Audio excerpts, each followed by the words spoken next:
মাত্র 11.5 বছর বয়সে আমি বিয়ের পিঁড়িতে বসি, তাও আবার নিজের থেকে 14 বছরের বড় এবং অতিমাত্রায় বদজাগে এক পুরুষের সাথে। সে সময় গ্রামে 11 বছরে বিয়ে নিতান্তই সাধারণ ঘটনা। এর থেকেও অল্প বয়সী মেয়েদের বুঝ হওয়ার আগেই বিয়ে হয়ে যেত। আমার পরিবার অতটা সচ্ছল ছিল না। অসচ্ছল পরিবারের মেয়েদের খুব দ্রুতই বিয়ে দিয়ে দেওয়া হতো। আমার বিয়েটা হয় অত্যন্ত নাটকীয়ভাবে। হুট করে বিয়ে যাকে বলে। যেদিন আমার বিয়ে হবে সেদিন সকালেও জানতাম না আজ আমার বিয়ে। অনাড়ম্বর এই বিয়েতে না ছিল ব্যান্ড বাদ্য আর না ছিল কোনো সানাই, ছিল সম্মিলিত কিছু পুরুষের কর্কশ ভাষার হাউকাউ। ছোট্ট আমি সেসব চিল্লাচিল্লিতে ভয়ে বারবার মূর্ছা যাচ্ছিলাম।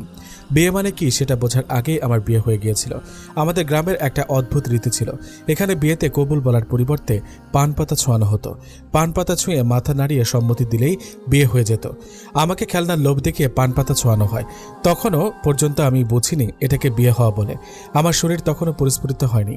নিতান্তই পাটখড়ির ন্যায় পুষ্পকরীর ছোট্ট বৃন্তটি ছিলাম আমি। চিকন চাকন গোস্তবিহীন শরীরেই আমার বিয়েটা সম্পন্ন হয়েছিল। বিয়ে হয়েছে নাকি হয়নি এসব বিষয়ে ন্যূনতম চিন্তাও আমার ছিল না। আমার সমস্ত চিন্তা জুড়ে ছিল চৌকিদার বাড়ির কাঁচা মেঠে আমগুলো। মায়ের চোখ ফাঁকি দিয়ে সখীদের নিয়ে কবে বাগানে গিয়ে আমগুলো সাফ করে ফেলবো, এই ছিল আমার 11 বছরের জীবনের একমাত্র ভাবনা। আমার বিয়ে যে কত ঝড় বন্যা সিডর আইলার মধ্যে হয়েছে সেসব সম্পর্কে ন্যূনতম ধারণাও আমার ছিল না। আমার অবশ্য জানার এক বিন্দু আগ্রহ হয়নি। বিয়ে কি সেটাই তো বুঝতে পারিনি। শুধু বলা হয়েছিল তোমার জীবনে একজন জুড়ে যাবে যে তোমাকে অনেক খেলনা কিনে দেবে। তুমি কি বিয়েতে সম্মতি দিচ্ছ? খেলনার কথা শুনে অবুঝ আমি মাথা নাড়িয়ে সম্মতি দিয়ে পান পাতা ছুঁয়ে ফেলেছিলাম। বিয়ে হয়ে যাওয়ার পরে সবাইকে কেমন অচেনা লাগতে শুরু করলো। এরা প্রত্যেকটা কথায় বিয়ে, স্বামী, শ্বশুরবাড়ি, হ্যানত্যান বলে জ্ঞান দিতে লাগলো। সেসবে আমি যথেষ্টই বিরক্ত হয়েছিলাম। এসব ঘোড়ার ডিমের কথা শোনার সময় নেই বলে দৌড়ে সখীদের সাথে বেরিয়ে পড়েছিলাম। ফ্রকের ভেতরে এতগুলো আম নিয়ে বাড়ি এসে শুনি আমাকে এখনই স্বামীর সাথে শহরে যেতে হবে। আমি তো যেতে নারাজ। ততক্ষণে হাফ প্যান্ট আর ফ্রক খুলে মা আমাকে ডোলে ডোলে গোসল করিয়ে দিলেন। সারাদিন রোদ ও কাদা মাটিতে হাঁটি করার কারণে গায়ের রং ময়লা হয়ে গিয়েছিল। মা গোসল করাতে বসে কয়েক ঘা বসিয়ে দিলেন। ভাবা যায় বিবাহিত আমিটার গায়ে হাত তুলতেও মায়ের এক বিন্দুও বাঁধেনি। গোসল শেষে একটা দামি শাড়ি পরিয়ে দিলেন। মুখে স্নো পাউডার লাগিয়ে পরিপাটি করে দিলেন। তখনকার সাজ বলতে এইসবই ছিল। ও চোখে মোটা করে কাজল আর ঠোঁটে লিপস্টিক লাগিয়ে দিয়েছিলেন। এরপর বিছানায় বসিয়ে মা যেন কই চলে গেলেন। আশেপাশে সবাই লাপাত্তা। দরজার কপাট খুলে একজন লম্বা চওড়া বিশাল দেহী পুরুষ ঘরে ঢুকতেই আমি চেঁচিয়ে উঠেছিলাম। অপরিচিত পুরুষকে ঘরে ঢুকতে দেখে স্বাভাবিকভাবেই ভয়ে জুবুথুবু হয়ে কুঁকড়ে গিয়েছিলাম। পুরুষটি আমাকে দেখে ভীষণ বিরক্ত হয়েছিল। তার মুখশ্রীর হাবভাবেই আমি আঁচ করতে পেরেছিলাম। তখন পর্যন্ত আমি জানতাম না ইনি আমার স্বামী। আমাকে আগাগোড়া একবার পরখ করে তিনি জেদের সহিত ঘর থেকে বেরিয়ে গেলেন। এরপর শুরু হলো ঝড় তুফানের প্রথম পর্যায়ে। চিল্লাচিল্লি ভাঙচুর এসব করেই ওই বদরাগী পুরুষটি আমাকে একলা রেখে পাড়ি দিয়েছিলেন শহরে। মা এসে চড়থাপ্পড় কয়েক ঘা বসিয়ে তবেই ক্ষান্ত হলেন। আমি বুঝতেও পারছিলাম না আমার দোষটা ঠিক কোথায় ছিল যে এমন অমানসিক মার আমাকে খেতে হলো। মায়ের ভাষ্যমতে ওই বদরাগী পুরুষকে আমি কিছু বলে উস্কে দিয়েছি যেন আমার শহরে যেতে না হয়। কিন্তু সত্য এটাই, আমি তাকে একটা টু শব্দটিও বলিনি। রাগারাগি চিল্লাচিল্লি করলো একজন, আর তার কারণে মার খেলাম নির্দোষ আমি। দুর্বলদের সবাই এভাবেই পিষে রাখে, সেখানে অন্যায় থাকুক আর না থাকুক। দিন গেল সময়ের গতিতে। আমি থাকি আমার খেয়ালে ব্যস্ত। বিয়ের কথা ততদিন আমার মাথা থেকে পুরোপুরি বেরিয়ে গেছে। আমার শ্বশুরবাড়ি থেকেও খোঁজ খবর নেওয়া হলো না। আর আমি ওসবে ধ্যানও দিলাম না। বয়স 12 কোটায়। নিত্যদিনের মতো সখীদের সাথে পুরো গ্রাম ঘুরে হই হই টই টই করতে করতে বাড়ি এসেই জোরসে ঝটকা খাই। সেই বদরাগী পুরুষটি উঠোনে পাতা কেদারায় বসে পায়ের ওপর পা তুলে আমার দিকে চেয়ে আছে। আমাকে সেদিনের মতো আবারও পরখ করে কপাল গুটিয়ে চোখ তীক্ষ্ণ করে ফেলার তো কথাই। বইয়ের এই রূপ বোধহয় এই প্রথম কোনো পুরুষের দর্শন হলো। আমার পরনে ছিল শুধু একটা ফ্রক আর মলিন পায়জামা, যেটা আবার হাঁটু পর্যন্ত গোটানো। একটু আগে ধান ক্ষেতের আইলে নেমেছিলাম দেখে গুটিয়ে রেখেছিলাম আর নামানো হয়নি। ফ্রকের কুচকিতে বোঝায় ছোট ছোট পেয়ারা, যেগুলো মতিদের গাছ থেকে চুরি করে এনেছি। আমাকে দেখে বদরাগী পুরুষটির প্রথম কথা ছিল, তুমি কি রূপাই? আমি উপর নিচ মাথা নাড়িয়ে সায় জানালাম, আমি রূপাই। লোকটার কণ্ঠের তীব্রতা এবার আরো বাড়ল যেন। তুমি কি দিন দিন ছোট হচ্ছ যে পুরো গ্রাম চড়িয়ে বেড়াও? বিয়ে হয়েছে মনে নেই? এমন ধিঙ্গি মেয়ে মানুষ আমার 2 চোখের বিষ। বাপ মা কি দেখেছে এমন বেয়ারা মেয়ের সাথে আমার বিয়ে দিয়েছেন তারাই ভালো জানেন। তারা এসে একটু দেখে যাক তাদের সাথে অল্প বয়সী বৌমা আধ ন্যাংটা হয়ে পুরো গ্রাম চষে বেড়াচ্ছে। মণ্ডল বাড়ির মান ইজ্জত সব ধুলোয় মিশিয়ে দিচ্ছে। তার মুখে মণ্ডল নাম শুনে আমার মণ্ডল ফলের কথা মনে পড়ল। কোথায় যেন টসটসে মণ্ডল ফল দেখেছিলাম, সেগুলো সাফ করে ফেলতে হবে, এই চিন্তা মাথায় গেঁথে ফেললাম। লোকটার মুখে মণ্ডল বাড়ির নাম শুনে ফিক করে হেসে ফেলেছি। এতদিন মণ্ডল ফল শুনেছি, কিন্তু মণ্ডল বাড়ি এই প্রথম শুনলাম। আমার হাসির স্পর্ধায় মণ্ডল সাহেব রেগে আগুন। মণ্ডলের হাঁক ডাকে এর মধ্যে মা ঘর থেকে বেরিয়ে এসেছেন। এসেই আমার এই হালত দেখে মা অজানা কারণে আঁতকে উঠলেন। মণ্ডল সাহেবকে অনেক তোষামত করে আমার দিকে এগিয়ে এসেই পিঠে দুম করে কিল বসিয়ে দিলেন। চুলের মুঠি চেপে ধরে ভেতরে নিয়ে যেতে লাগলেন। মায়ের টানা হেঁচড়ায় আমার কুচকি থেকে সবগুলো পেয়ারা পড়ে গেল। পেয়ারা উঠাতে চাইলে মা আরও কয়েক ঘা লাগালেন। পেয়ারার শোকে চোখে পানি এসে গেল। আমি জেদ নিয়ে বসে পড়লাম। আমার তেরামিতে মায়ের প্রচণ্ড রাগ উঠল। মণ্ডল সাহেবের সামনে মা বাঁশের কঞ্চি দিয়ে সপাং সপাং মারতে লাগলেন। হয়তোবা গালিগালাজও করতেন, কিন্তু মণ্ডলের সামনে বলার স্পর্ধা করলেন না। যত যাই হোক, মেয়ে জামাই বলে কথা। মায়ের বাড়িতে ব্যথায় চিল্লিয়ে কেঁদে উঠলাম। হাত পায়ে কঞ্চির দাগ বসে গিয়েছিল। এ পর্যায়ে কেদারায় বসা পুরুষটির বোধ হয় একটু মায়ার উদ্রেক হয়েছিল। তিনি এগিয়ে এসে মায়ের হাত থেকে কঞ্চি ফেলে দিয়ে বললেন, আমাকে দেখিয়ে এখন মেয়েকে শাসন করা লাগবে না। শাসন করার হলে আগেই করতেন। মেয়ে এত বেয়ারা হতো না, ঠ্যাটার মতো জেদ দেখাতো না। আপনার মেয়ের আচার ব্যবহার যথেষ্ট খারাপ। আদব লেহাজের বালাই নেই, কিছুই জানে না। বিয়ে করে তো সঙ্গে সঙ্গে নিয়ে যায়নি, তবুও একে ঠিক করতে পারলেন না। চলাফেরা, ব্যবহার, পোশাক আশাক কোনোটাতেই কোনো মাধুর্য নেই। অশালীন চালচলন। একে নিয়ে শহরে গেলে আমার কোনো সম্মান থাকবে? কথাগুলো আমাকে বেশ আঘাত করলো। ভেবেছিলাম আমাকে রক্ষা করতে এসেছেন, এখন দেখি আগুনে আরেকটু ঘি ঢেলে আগুনকে আরও উত্তপ্ত করতে এসেছেন। আমার শরীরে আরও তীব্র জেদ ভর করলো। ওইটুকু বয়সে কেউ একটু ধমক দিয়ে কথা বললেও যেখানে কষ্টে কাঁদতাম, সেখানে ইনি রীতিমতো চরিত্র সনদ দিয়ে দিচ্ছেন। প্রথম দেখাতে একে আমার অসহ্য লাগতে শুরু হলো। এদিকে মণ্ডল সাহেবের কথা শুনে মায়ের রাগ আরও বাড়ল। আমাকে টেনে হিঁচড়ে ঘরে নিয়ে যেতে লাগলেন। এদিকে মায়ের ব্যথা ও তীব্র অপমানে আমার চোখে আবারও অশ্রুরা ভিড় জমালো। ভেজা চোখে মণ্ডল সাহেবের দিকে চেয়ে প্রথম কথা বলেছিলাম, তুই একটা কুত্তা, কুত্তার মতো ব্যবহার, তোর সাথে আমি কোথাও যাব না। ব্যাস, মায়ের সীমাহীন মার খেয়ে আমি 3 দিন জ্বরে বিছানাবন্দি হয়েছিলাম। মণ্ডল সাহেব অবশ্য আমার কথা শুনে তীব্র ক্ষোভে সেই মুহূর্তে চলে গিয়েছিলেন। আমার আর কি, জ্বরের মুখে এবার আর বেশি যত্ন পেলাম না। মায়ের কটুকথার কারণে আমি আরও অসুস্থ হয়ে পড়েছিলাম। সবাই আশঙ্কা করেছিল সংসারে যাওয়ার আগেই আমার ঘর বোধ হয় ভেঙে যাবে। মা চাচিরা হা হতাশ করতে লাগলেন। বাবা বারবার মণ্ডল পরিবারের সাথে যোগাযোগ করতে লাগলেন, কিন্তু ফলাফল শূন্য। ও বাড়ি থেকে কোনো প্রত্যুত্তর এলো না। এ যেন ঝড় আসার পূর্ব মুহূর্ত। পুরো খবর শুনেছিলাম তালাক হয়ে যাবে। মণ্ডল বাড়ি থেকে কোনো আশ্বাস দেওয়া হলো না। এত বড় স্পর্ধা আমার, তুই তুকারি আর কুত্তা বলেছি। আমার সাথে সংসার করতে হতো তার সম্মানে বাঁধবে। মাসখানেক পর মণ্ডল সাহেব এলেন ঠিকই, তবে তালাক দিতে। সে সময় আমি রান্নাঘরে দাওয়ায় বসে শুকনো মরিচের ভর্তা, পেঁয়াজ আর বোম্বাই মরিচ দিয়ে থালার পান্তা ভাত গ্রাসে গিলছিলাম। বাড়িতে সালিশ বসলো, আজকে জনসম্মুখে আমাকে তালাক দেওয়া হবে। গ্রামের মুরব্বী গোছের ব্যক্তিরা মণ্ডল সাহেব ও তার পরিবারকে ব্যাপারটা আর না বাড়িয়ে মিটমাট করতে বললেন। হুটহাট তালাক দেওয়া কোনো সঠিক সিদ্ধান্ত নয়। তার উপর আমার সংসার শুরুই হয়নি, আমি নাবালিকা। অত বুঝ হলে তো স্বামীকে আর কুত্তা কিংবা তুই বলতাম না। এরকম বহু বুঝ তারা দিতে চাইলেন, কিন্তু লাভের লাভ কিছুই হলো না। তাদের মন গলানো যেন পাথর গলানোর সমান। গ্রামের উচ্চমার্গীয় ব্যক্তিরা যখন মণ্ডল সাহেবকে বললেন বিষয়টা আবারও ভেবে দেখতে, তখনই লোকটা বোমা ফাটালো যেন। আমার আদব লেহাজের অভাব, মুখে মুখে তর্ক করার স্বভাব, চালচলন ভালো নয়, ভাত খাওয়ার স্ত্রী নেই, হ্যান ত্যান বলে আমার দোষ ত্রুটি সব উগরে দিলেন। যেন সেদিনে তুই আর কুত্তা বলার ফায়দা ভালোভাবে লুটে নিলেন। আমি এক কোণায় দাঁড়িয়ে মুখ মুচড়ে ফেলেছিলাম। এই লোককে সহ্য হচ্ছিল না। মা চাচিরা ইতিমধ্যে আমাকে কয়েকবার মণ্ডল সাহেবের কাছে মাফ চাওয়ার তাগাদা দিয়ে ফেলেছেন, কিন্তু আমি জেদ তেরামি আরও কম ছিল না। মায়ের এত অমানসিক মার খেয়েও টলিনি। বংশের কনিষ্ঠ এবং পিতামাতার একমাত্র কন্যা হওয়ার দরুন আদরে আমি বাদর গোছের হয়ে গিয়েছিলাম। তাই কেউ একটু কিছু বললে গাল ফুলিয়ে কথা বন্ধ করে দেয়া আমার স্বভাব ছিল। সেখানে তো মণ্ডল সাহেবের জন্য আমাকে রীতিমতো শারীরিক ও মানসিক উভয়ভাবে নির্যাতনের শিকার হতে হয়েছিল। এত মার খেয়েও ওই বদরাগী পুরুষের কাছে গিয়ে আমি মাফ চাইব, প্রশ্নে আসে না। সালিশ শেষে যখন তালাকের চূড়ান্ত সিদ্ধান্ত জানানো হলো, তখনই আমার বাবা রীতিমতো মণ্ডল পরিবারের মাথা অর্থাৎ আমার শ্বশুরের হাতে পায়ে ধরতে লাগলেন। আমার যে কি বিশ্রী লাগছিল দৃশ্যটা।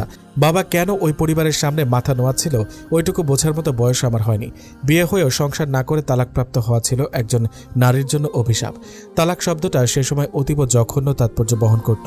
তালাকপ্রাপ্তা নারীকে এই সমাজ কতটা নিচু ও হীন চোখে দেখত, সেটা তো আর ওইটুকু বয়সে বুঝিনি। বুঝলে বোধহয় এদিক ওদিক না তাকিয়ে নির্দ্বিধায় ক্ষমা চেয়ে ফেলতাম। মণ্ডল পরিবারের কাউকে টলাতে না পেরে বাবা সেদিন প্রথম আমার গায়ে হাত তুললেন। 12 বছরের জীবনে আমি মায়ের হাতে তুমুল মার খেলেও বাবার হাতে মার তো দূরে থাক, সামান্য ধমকও কখনো খাইনি। বাবা আমাকে এত আদর করতেন যে আমি যা চাইতাম হাতে টাকা না থাকলেও ধার করে হলেও এনে দিতেন। তখন তো আমি তার একমাত্র কন্যা ছিলাম। আমার ভাই বোনেরা পৃথিবীতে তখনও আসেনি। মা 6 মাসের অন্তঃসত্ত্বা ছিলেন। মায়ের পেটে আমার অনাগত ভাই বোন ছিল, এজন্য মা আমার সাথে বেশি চিল্লাচিল্লিও করতে পারতেন না। তিনি বাবার মার দেওয়া দেখে আরও কয়েকটা লাগাতে বললেন। অপয়া মুখ পুড়ি বলে গালমন্দ করতে লাগলেন। বাবা সালিশে টেনে এনে মণ্ডল সাহেবের সামনে দাঁড় করিয়ে মাফ চাইতে বললেন। আমি মাফ না চেয়ে তেরার মতো দাঁড়িয়ে রইলাম। আমার চিন্তা একটাই ছিল, এত মার যেহেতু খেয়ে ফেলেছি এখন আর মাফ চাওয়ার মানে হয় না। আমার সারা জীবনেও আমি এত মার খাইনি যতটা বজ্রাগে মণ্ডল জীবনে আসার পর খেয়েছি। ওনাকে 2 চোখে সহ্য করাইছিল আমার জন্য সীমাহীন কষ্টের। বাবা ভরা সালিশেও আমার এত তেরামি দেখে আর ঠিক থাকতে পারলেন না। বাঁশের কঞ্চি এনে পিঠে লাগাতেই মুরব্বীরা বাধা দিলেন, কিন্তু বাবার গায়ে যেন অদৃশ্য শক্তি ভর করেছিল। কোনো কথার পরোয়া না করে তিনি আমায় মারতেই লাগলেন। ব্যথায় আমি কাঁদছিলাম, কিন্তু 1 ইঞ্চিও সরে যায়নি। মার আমি ভীষণ ভয় পেতাম, কিন্তু ওই লোকের সাথে আমি সংসার করব না, মরে গেলেও না, এটা মস্তিষ্কে গেঁথে ফেলেছিলাম। মণ্ডল সাহেবের কি হলো কে জানে, বাবার হাত থেকে কঞ্চি ফেলে আমাকে সরিয়ে ফেললেন। আমি দাঁতে দাঁত চেপে ফোঁপাতে লাগলাম। মণ্ডল সাহেব গুরুগম্ভীর গলায় বললেন, আমি সবসময় খেয়াল করেছি আপনারা কথায় কথায় ওর গায়ে হাত তোলেন। এগুলো কেমন ব্যবহার? গায়ে হাত তুলে জোর জবরদস্তি করে কি সংসার টেকানো সম্ভব? আমি তো এই সংসার করব না, রূপও করতে চাচ্ছে না। আমাদের মন মানসিকতা এক নয়, মেলে না। ওকে না মেরে সুশিক্ষা দিলে এই দিন দেখতে হতো না। শিক্ষা না দিয়ে শুধু মারলেই হয় না। আমার কি হলো কে জানে, অবুঝ আমি জেদের বসে বাবার প্রতি একরাশ অভিমান কিংবা মায়ের হাত থেকে বাঁচতেই বোধহয় মণ্ডল সাহেবের শার্টের কোণা ধরে ভরা মজলিসে বলেছিলাম, আমি আপনার সাথে যাব।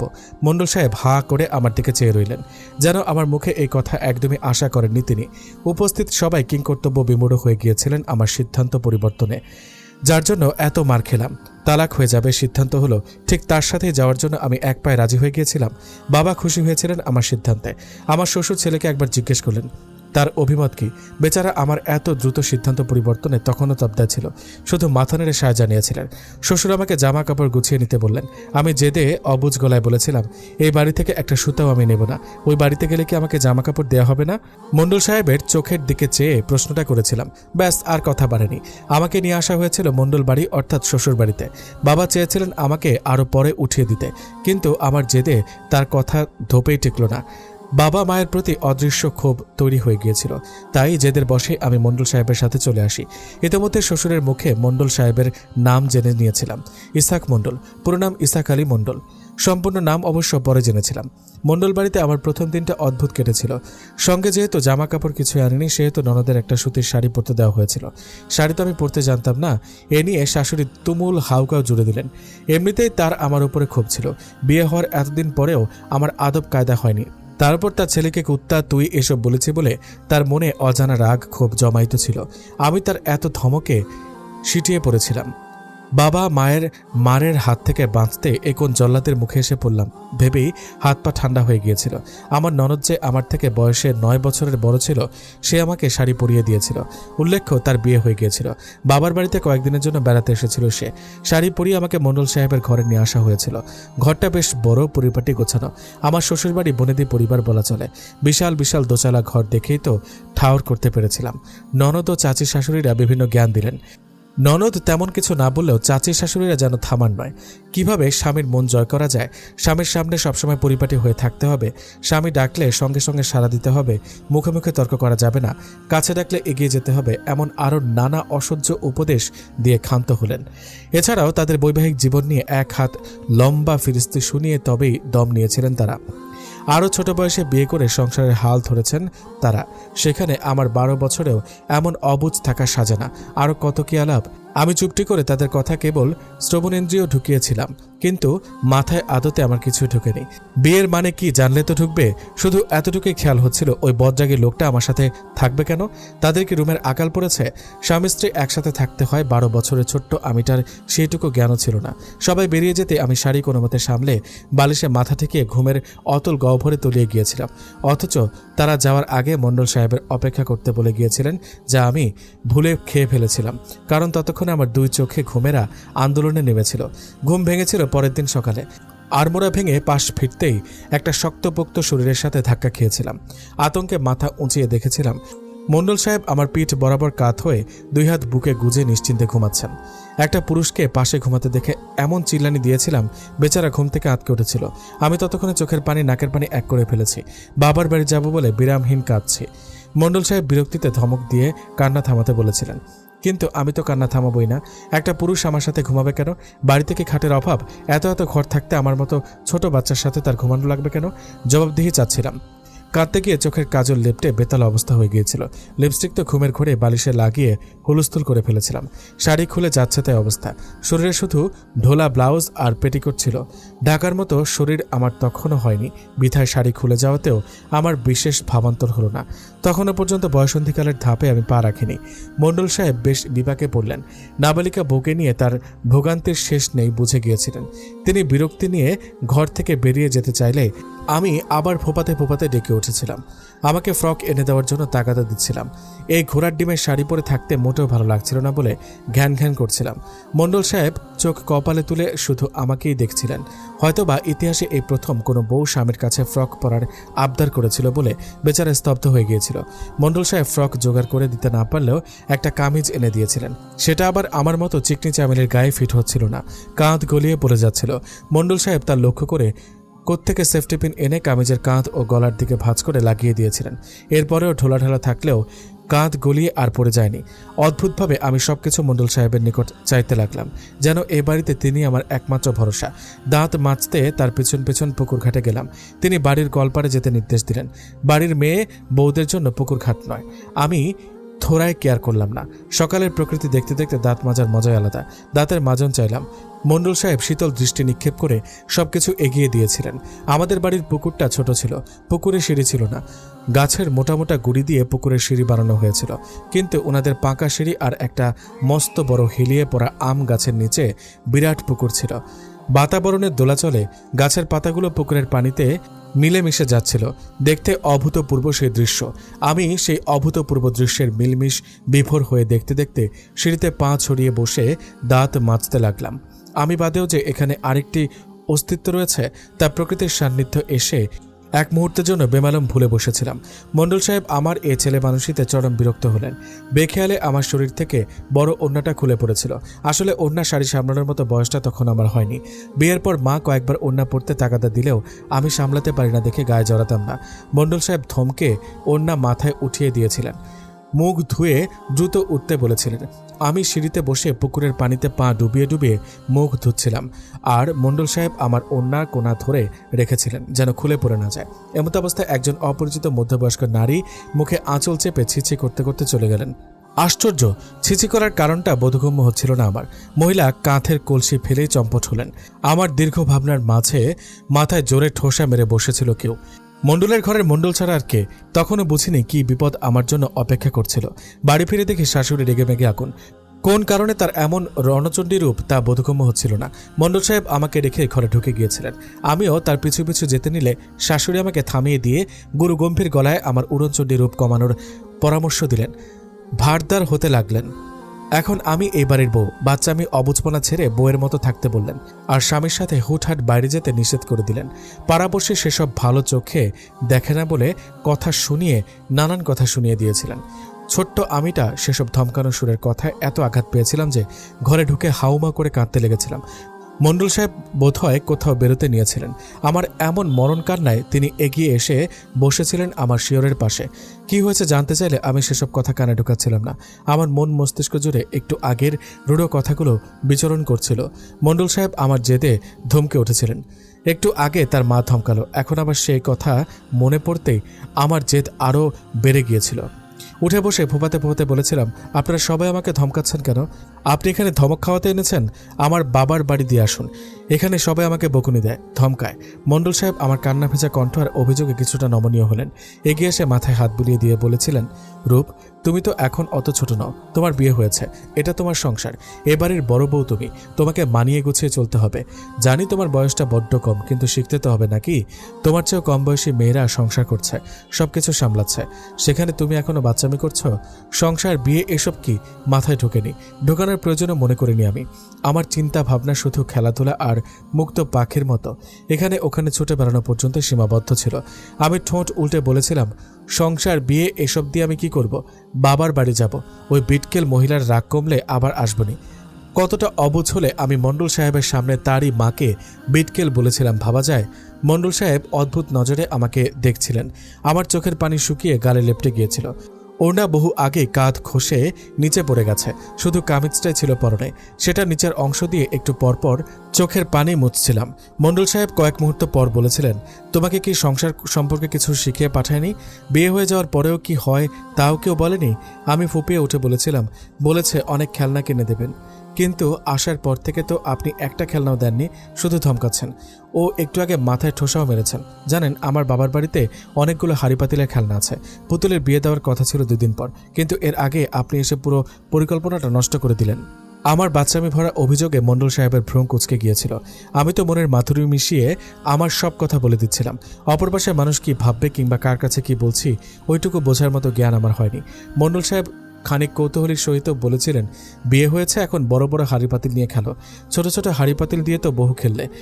এতবার বিয়ে, সংসার এসব শুনতে শুনতে ভারী বিরক্ত হচ্ছিলাম আমি। আমি বলছি একটা, উনি বলেছিলেন আরেকটা। এসব ছাতার মাথা শুনে আমার কাজ কি? বিরক্তি নিয়ে বলেছিলাম, কি এক ঘ্যান ঘ্যান করছেন? বিয়ে বিয়ে বিয়ে বিয়ে দিয়ে আমি কি করব? ওটা খাবো না মাথায় দেব? এক কথা ভ্যানর ভ্যানর করেই যাচ্ছেন। মণ্ডল সাহেব আমার উঁচু কণ্ঠ শুনে চোখ কপালে তুলে ফেলেছিলেন। সম্ভবত ভাবছিলেন, এত বড় স্পর্ধা আমার, আমি তার সঙ্গে উঁচু গলায় কথা বলি। এর একটা হেস্তনেস্ত না করে এবার তিনি দম নেবেন না। চোখ রাগিয়ে ধমক দেওয়ার প্রস্তুতি নেওয়ার আগেই আমি আমার মতো বলে যাচ্ছিলাম, জানেন, আমি বাড়িতে হাঁস মুরগিকে খাবার দিই, সাথীদের সাথে হাড়ি পাতিল বৌছি গোল্লাছুট দৌড় দৌড় খেলি। আপনি গাছে চড়তে পারেন, আমি পারি। তাল গাছ বাদে আমি সব গাছে উঠতে পারি। আপনাদের কি কি গাছ আছে? আমাকে একদিন নিয়ে যাবেন, আপনাকে গাছে উঠে দেখাবনি। এরকম নানা বকর বকর আমি করে যাচ্ছিলাম। মণ্ডল সাহেব বিরক্ত হচ্ছিলেন নাকি মনোযোগ দিয়ে শুনছিলেন সেসব আমি দেখিনি। হাত নাড়িয়ে নাড়িয়ে আমার নিত্যদিনের কর্মকাণ্ডের ফিরিস্তে শোনাচ্ছিলাম তাকে, কারণ ওই বাড়িতে তিনি ছাড়া কথা বলার মতো ভরসা কাউকে পাইনি। বজ্জাগী হলেও মানুষটা খারাপ না, এটুকু বুঝে গিয়েছিলাম। আমি প্রচুর কথা বলতে ভালোবাসতাম। কারোর সাথে মিশে গেলে তার কান একদম ঝালাপালা করে ফেলতাম। বাচাল ধরনের মেয়ে বলা যায় আমাকে। মণ্ডল সাহেব আমার বিরামহীন কথা বলায় ক্ষেপে গিয়েছিলেন। কিছু না বলে হুট করে হম্বিতম্বি করতে করতে বেরিয়ে যেতে নিলে আমি পিছু ডেকে বলেছিলাম, শুনুন, আমার জন্য খেলনা কিনে আনবেন, সাথে পরার জন্য ফ্রক। এই শাড়ি কামিজ আমি পরতে পারি না, সামলাতে কষ্ট হয়। মণ্ডল সাহেব আমার কথার প্রত্যুত্তর না করে হনহনিয়ে বেরিয়ে গিয়েছিলেন আর রাতের বেলা এক গাদা শাড়ি নিয়ে বাসায় ফিরেছিলেন। সেসব দেখে আমি হাউমাউ করে আবারও কাঁদতে লেগেছিলাম। মণ্ডল সাহেব এবার আর আমায় প্রশ্রয় দিলেন না। কান মলে দিয়ে শাড়ি পরা শেখালেন, সুন্দর করে শাড়ি পরিয়ে কুচি করে দিলেন। কানমলা খেয়ে আমি জেদে ফোপাতে ফোপাতে সুন্দর করে পরানো শাড়ি টেনে খুলে পা দিয়ে মারাচ্ছিলাম। আমার এত রাগ উঠেছিল বোঝানো যাবে না। একে তো আমি ফ্রক আনতে বলেছিলাম, সেটা না এনে এক গাদা শাড়ি এনেছে, তার উপর আমার কান মলে শাড়ি পরিয়েছে। কার না রাগ উঠবে? মণ্ডল সাহেব আমার স্পর্ধায় রাগে রীতিমতো কাঁপছিলেন।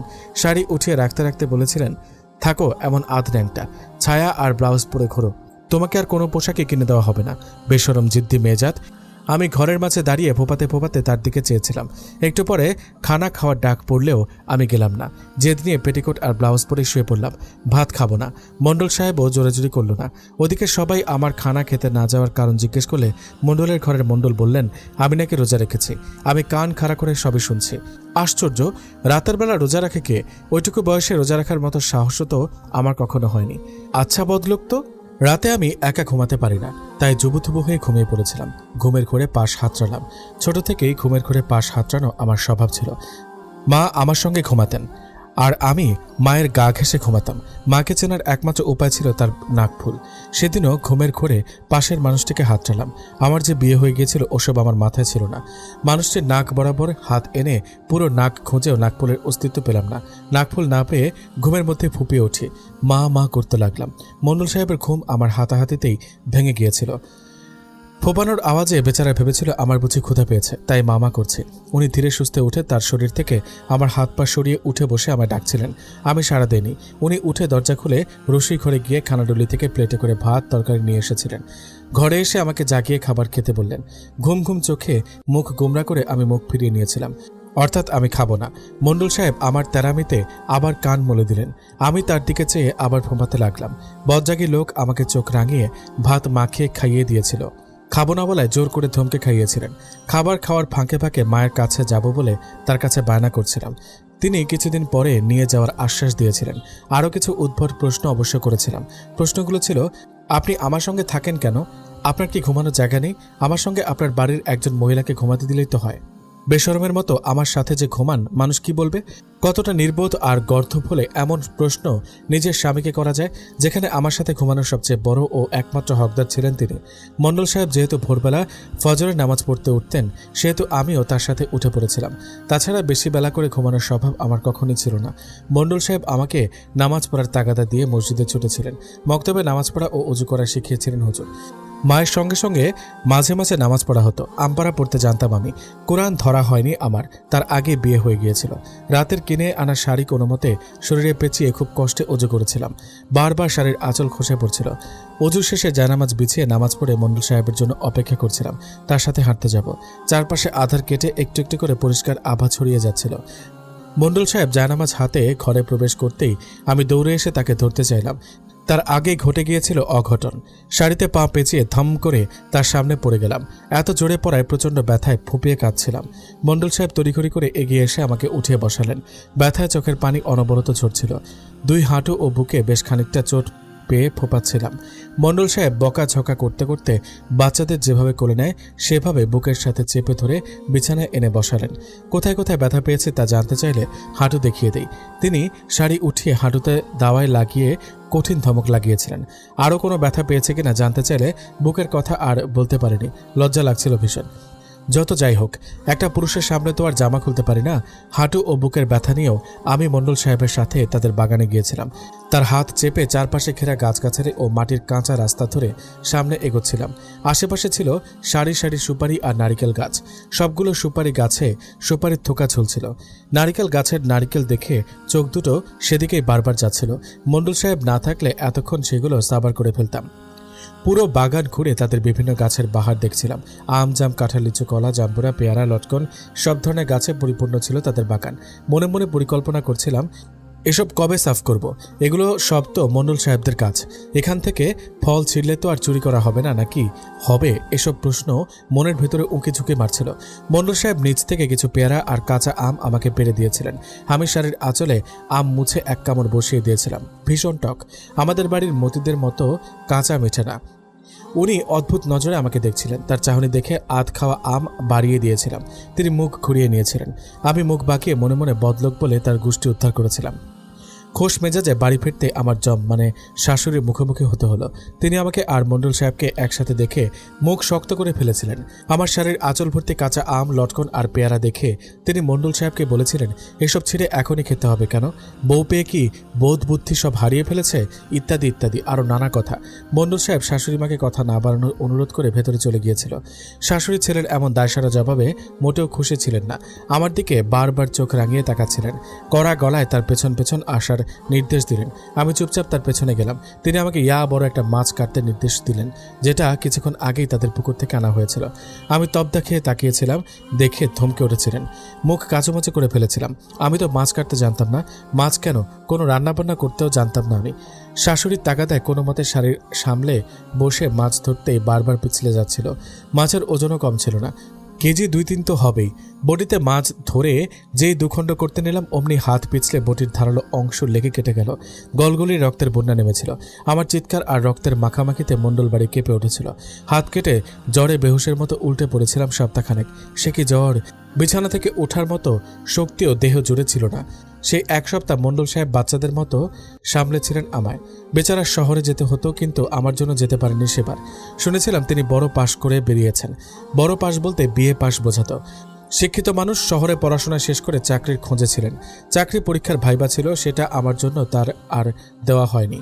জ্বরের ঘোরে মা মা বলে মুখে ফেনা তুলে ফেলেছিলাম, কিন্তু মা নামক অস্তিত্ব কোথাও ছিল না। মণ্ডল সাহেব হেকিমের কাছ থেকে দাওয়াই এনে খাইয়েছিলেন। সারা রাত জেগে জলপট্টি দিয়ে ঘুম পাড়িয়ে তবেই ঘুমাতেন। শাশুড়ি মা রাগি রাগি গলায় ধমকে আমার মতো অকর্মণ্যের গুণের ফর্দ বানিয়েছিলেন। শাড়ি পরতে জানি না, মাছ কাটতে জানি না, আদব কায়দা জানি না, খালি ঢ্যাং ঢ্যাং করে ঘুরতে জানি বলে বলে রাগ ছেড়ে তিনি কিছুটা সেবা শুশ্রূষাও করেছিলেন, তবে চিল্লাচিল্লি রাগারাগি করা ছাড়েননি। কথা উঠেছিল আমাকে বাপের বাড়ি পাঠিয়ে দেওয়ার। মণ্ডল সাহেব এসব সাংসারিক ক্যাচালে প্রচণ্ড বিরক্ত ছিলেন। একে তো তার ভাইভা বানচাল হলো, তার উপর শাশুড়ি সহ পাড়াপড়শির আমাকে নিয়ে নিত্যদিনের চর্চা। রীতিমতো বিরক্ত হয়ে পড়েছিলেন তিনি। আমার ওপরেও একটা অদৃশ্য ক্ষোভ তার তৈরি হয়েছিল। জ্বর সেরে ওঠার পর শাশুড়ি রাগারাগি কিছুটা কমিয়ে দিয়েছিলেন। এর পেছনে অবশ্য মণ্ডল সাহেবের কিছু ভূমিকা ছিল। হাত কাটার দিন তিনি উচ্চবাচ্চা করে শাশুড়িকে বলেছিলেন, এতই যখন দোষ তাহলে এত ছোট মেয়েকে বাড়ির বউ করতে কে বলেছিল? আমাকে জোর করে এইটুকু মেয়ে ধরিয়ে দিয়ে এখন আবার 2 দিনের সবকিছু শিখিয়ে পড়িয়ে ফেলতে চাইছেন? আম্মা, একটু বুঝিয়ে শুনিয়ে মানিয়ে নিন। বড় হয়ে গেলে দেখবেন সবকিছু সামলাতে শিখে গেছে। মেয়ে মানুষ বড় হতে কতক্ষণ? উল্লেখ্য, মণ্ডল সাহেব বাবা মা উভয়কে বেশ সমীহ করতেন। শাশুড়ি মায়ের কি হলো জানা নেই, এরপর থেকে উনি রাগারাগি করলেও আমাকে আর কোনো কাজ করতে ফরমাইশ দেননি। এতে আমার বাদজামি আরও বেড়ে গিয়েছিল। যখন তখন পুকুরে গিয়ে সাঁতার কাটা, বাগানে গিয়ে ফল পেড়ে আনা, আশেপাশের আমার বয়সী মেয়েদের সাথে খেলাধুলা করা আমার নিত্যদিনের কাজ হয়ে উঠল। মণ্ডল সাহেবের ছোট ছোট আরও 2 ভাই ছিল। ওনারা মোট 4 ভাই বোন ছিলেন। একজন দেবর আমার 2 বছরের বড়, আরেকজন আমার চেয়ে 3 বছরের ছোট ছিল। তারাও আমার এসব বাদজামিতে সঙ্গ দিত। বেশি দিত ছোটটা। ইউসুফ ছিল ওর নাম। বড়জনকে ভাইজান বলে সম্বোধন করতাম। তার নাম ছিল ইসমাইল। শুনেছিলাম আমার শাশুড়ির আরও সন্তানাদি ছিল। একজন নিউমোনিয়ায় আর আরেকজন পানিতে পড়ে মারা যায়। শুনে বেশ কষ্ট অনুভব করেছিলাম। সে সময় বাচ্চা কাচ্চা বেশি হওয়ায় 2-1 মরে যাওয়া খুব সাধারণ ঘটনা ছিল। সপ্তাহ 3 পরে মণ্ডল সাহেব আমাকে রেখে একাই শহরে পাড়ি জমিয়েছিলেন। আমাকে সাথে নেওয়ার কথা থাকলেও আমি যেহেতু কোনো কাজ পারি না, সেহেতু আর নেননি, রেখে গিয়েছিলেন। তাছাড়া ভীতু ছিলাম আমি। একলা একলা সেখানে কার কাছে রেখে কাজে যাবেন, সেই ভাবনা থেকে আমাকে শহরে নিয়ে যাওয়া হলো না। তার চলে যাওয়া আমাকে পীড়া দিয়েছিল। বুঝতে পারছিলাম না এই যাতনাটার কারণটা ঠিক কী ছিল। বিয়ের বন্ধনে আবদ্ধ হয়ে যাওয়ার পরেই ওই বদজাগী মণ্ডল সাহেবকে ভালো লাগতে শুরু করেছিল। খারাপ লাগার মতো কিছুই তিনি আমার সাথে কখনো করেননি। বাড়িতে আনার পরেও আমাকে এমনভাবে শাসন করেছিলেন, সময় দিয়েছিলেন যেন আমি নিজেকে তৈরি করতে পারি। তার কোনো তাড়াহুড়ো ছিল না। বাস্তবিকই তিনি ভদ্রলোক গোছের ছিলেন। বড় পাশ করে বেরোনো একজন সুশিক্ষিত মানুষ। সে সময় বড় পাশের এত মূল্য ছিল যে গ্রাম থেকে গ্রামান্তরে সেই কথা ছড়িয়ে পড়ত। সবাই তাকে শ্রদ্ধা ও সমীহের চোখে দেখত। পুরো 10 গ্রাম খুঁজে এমন শিক্ষিত অর্থাৎ বড় পাশের লোক খুঁজে পাওয়া দুষ্কর ছিল।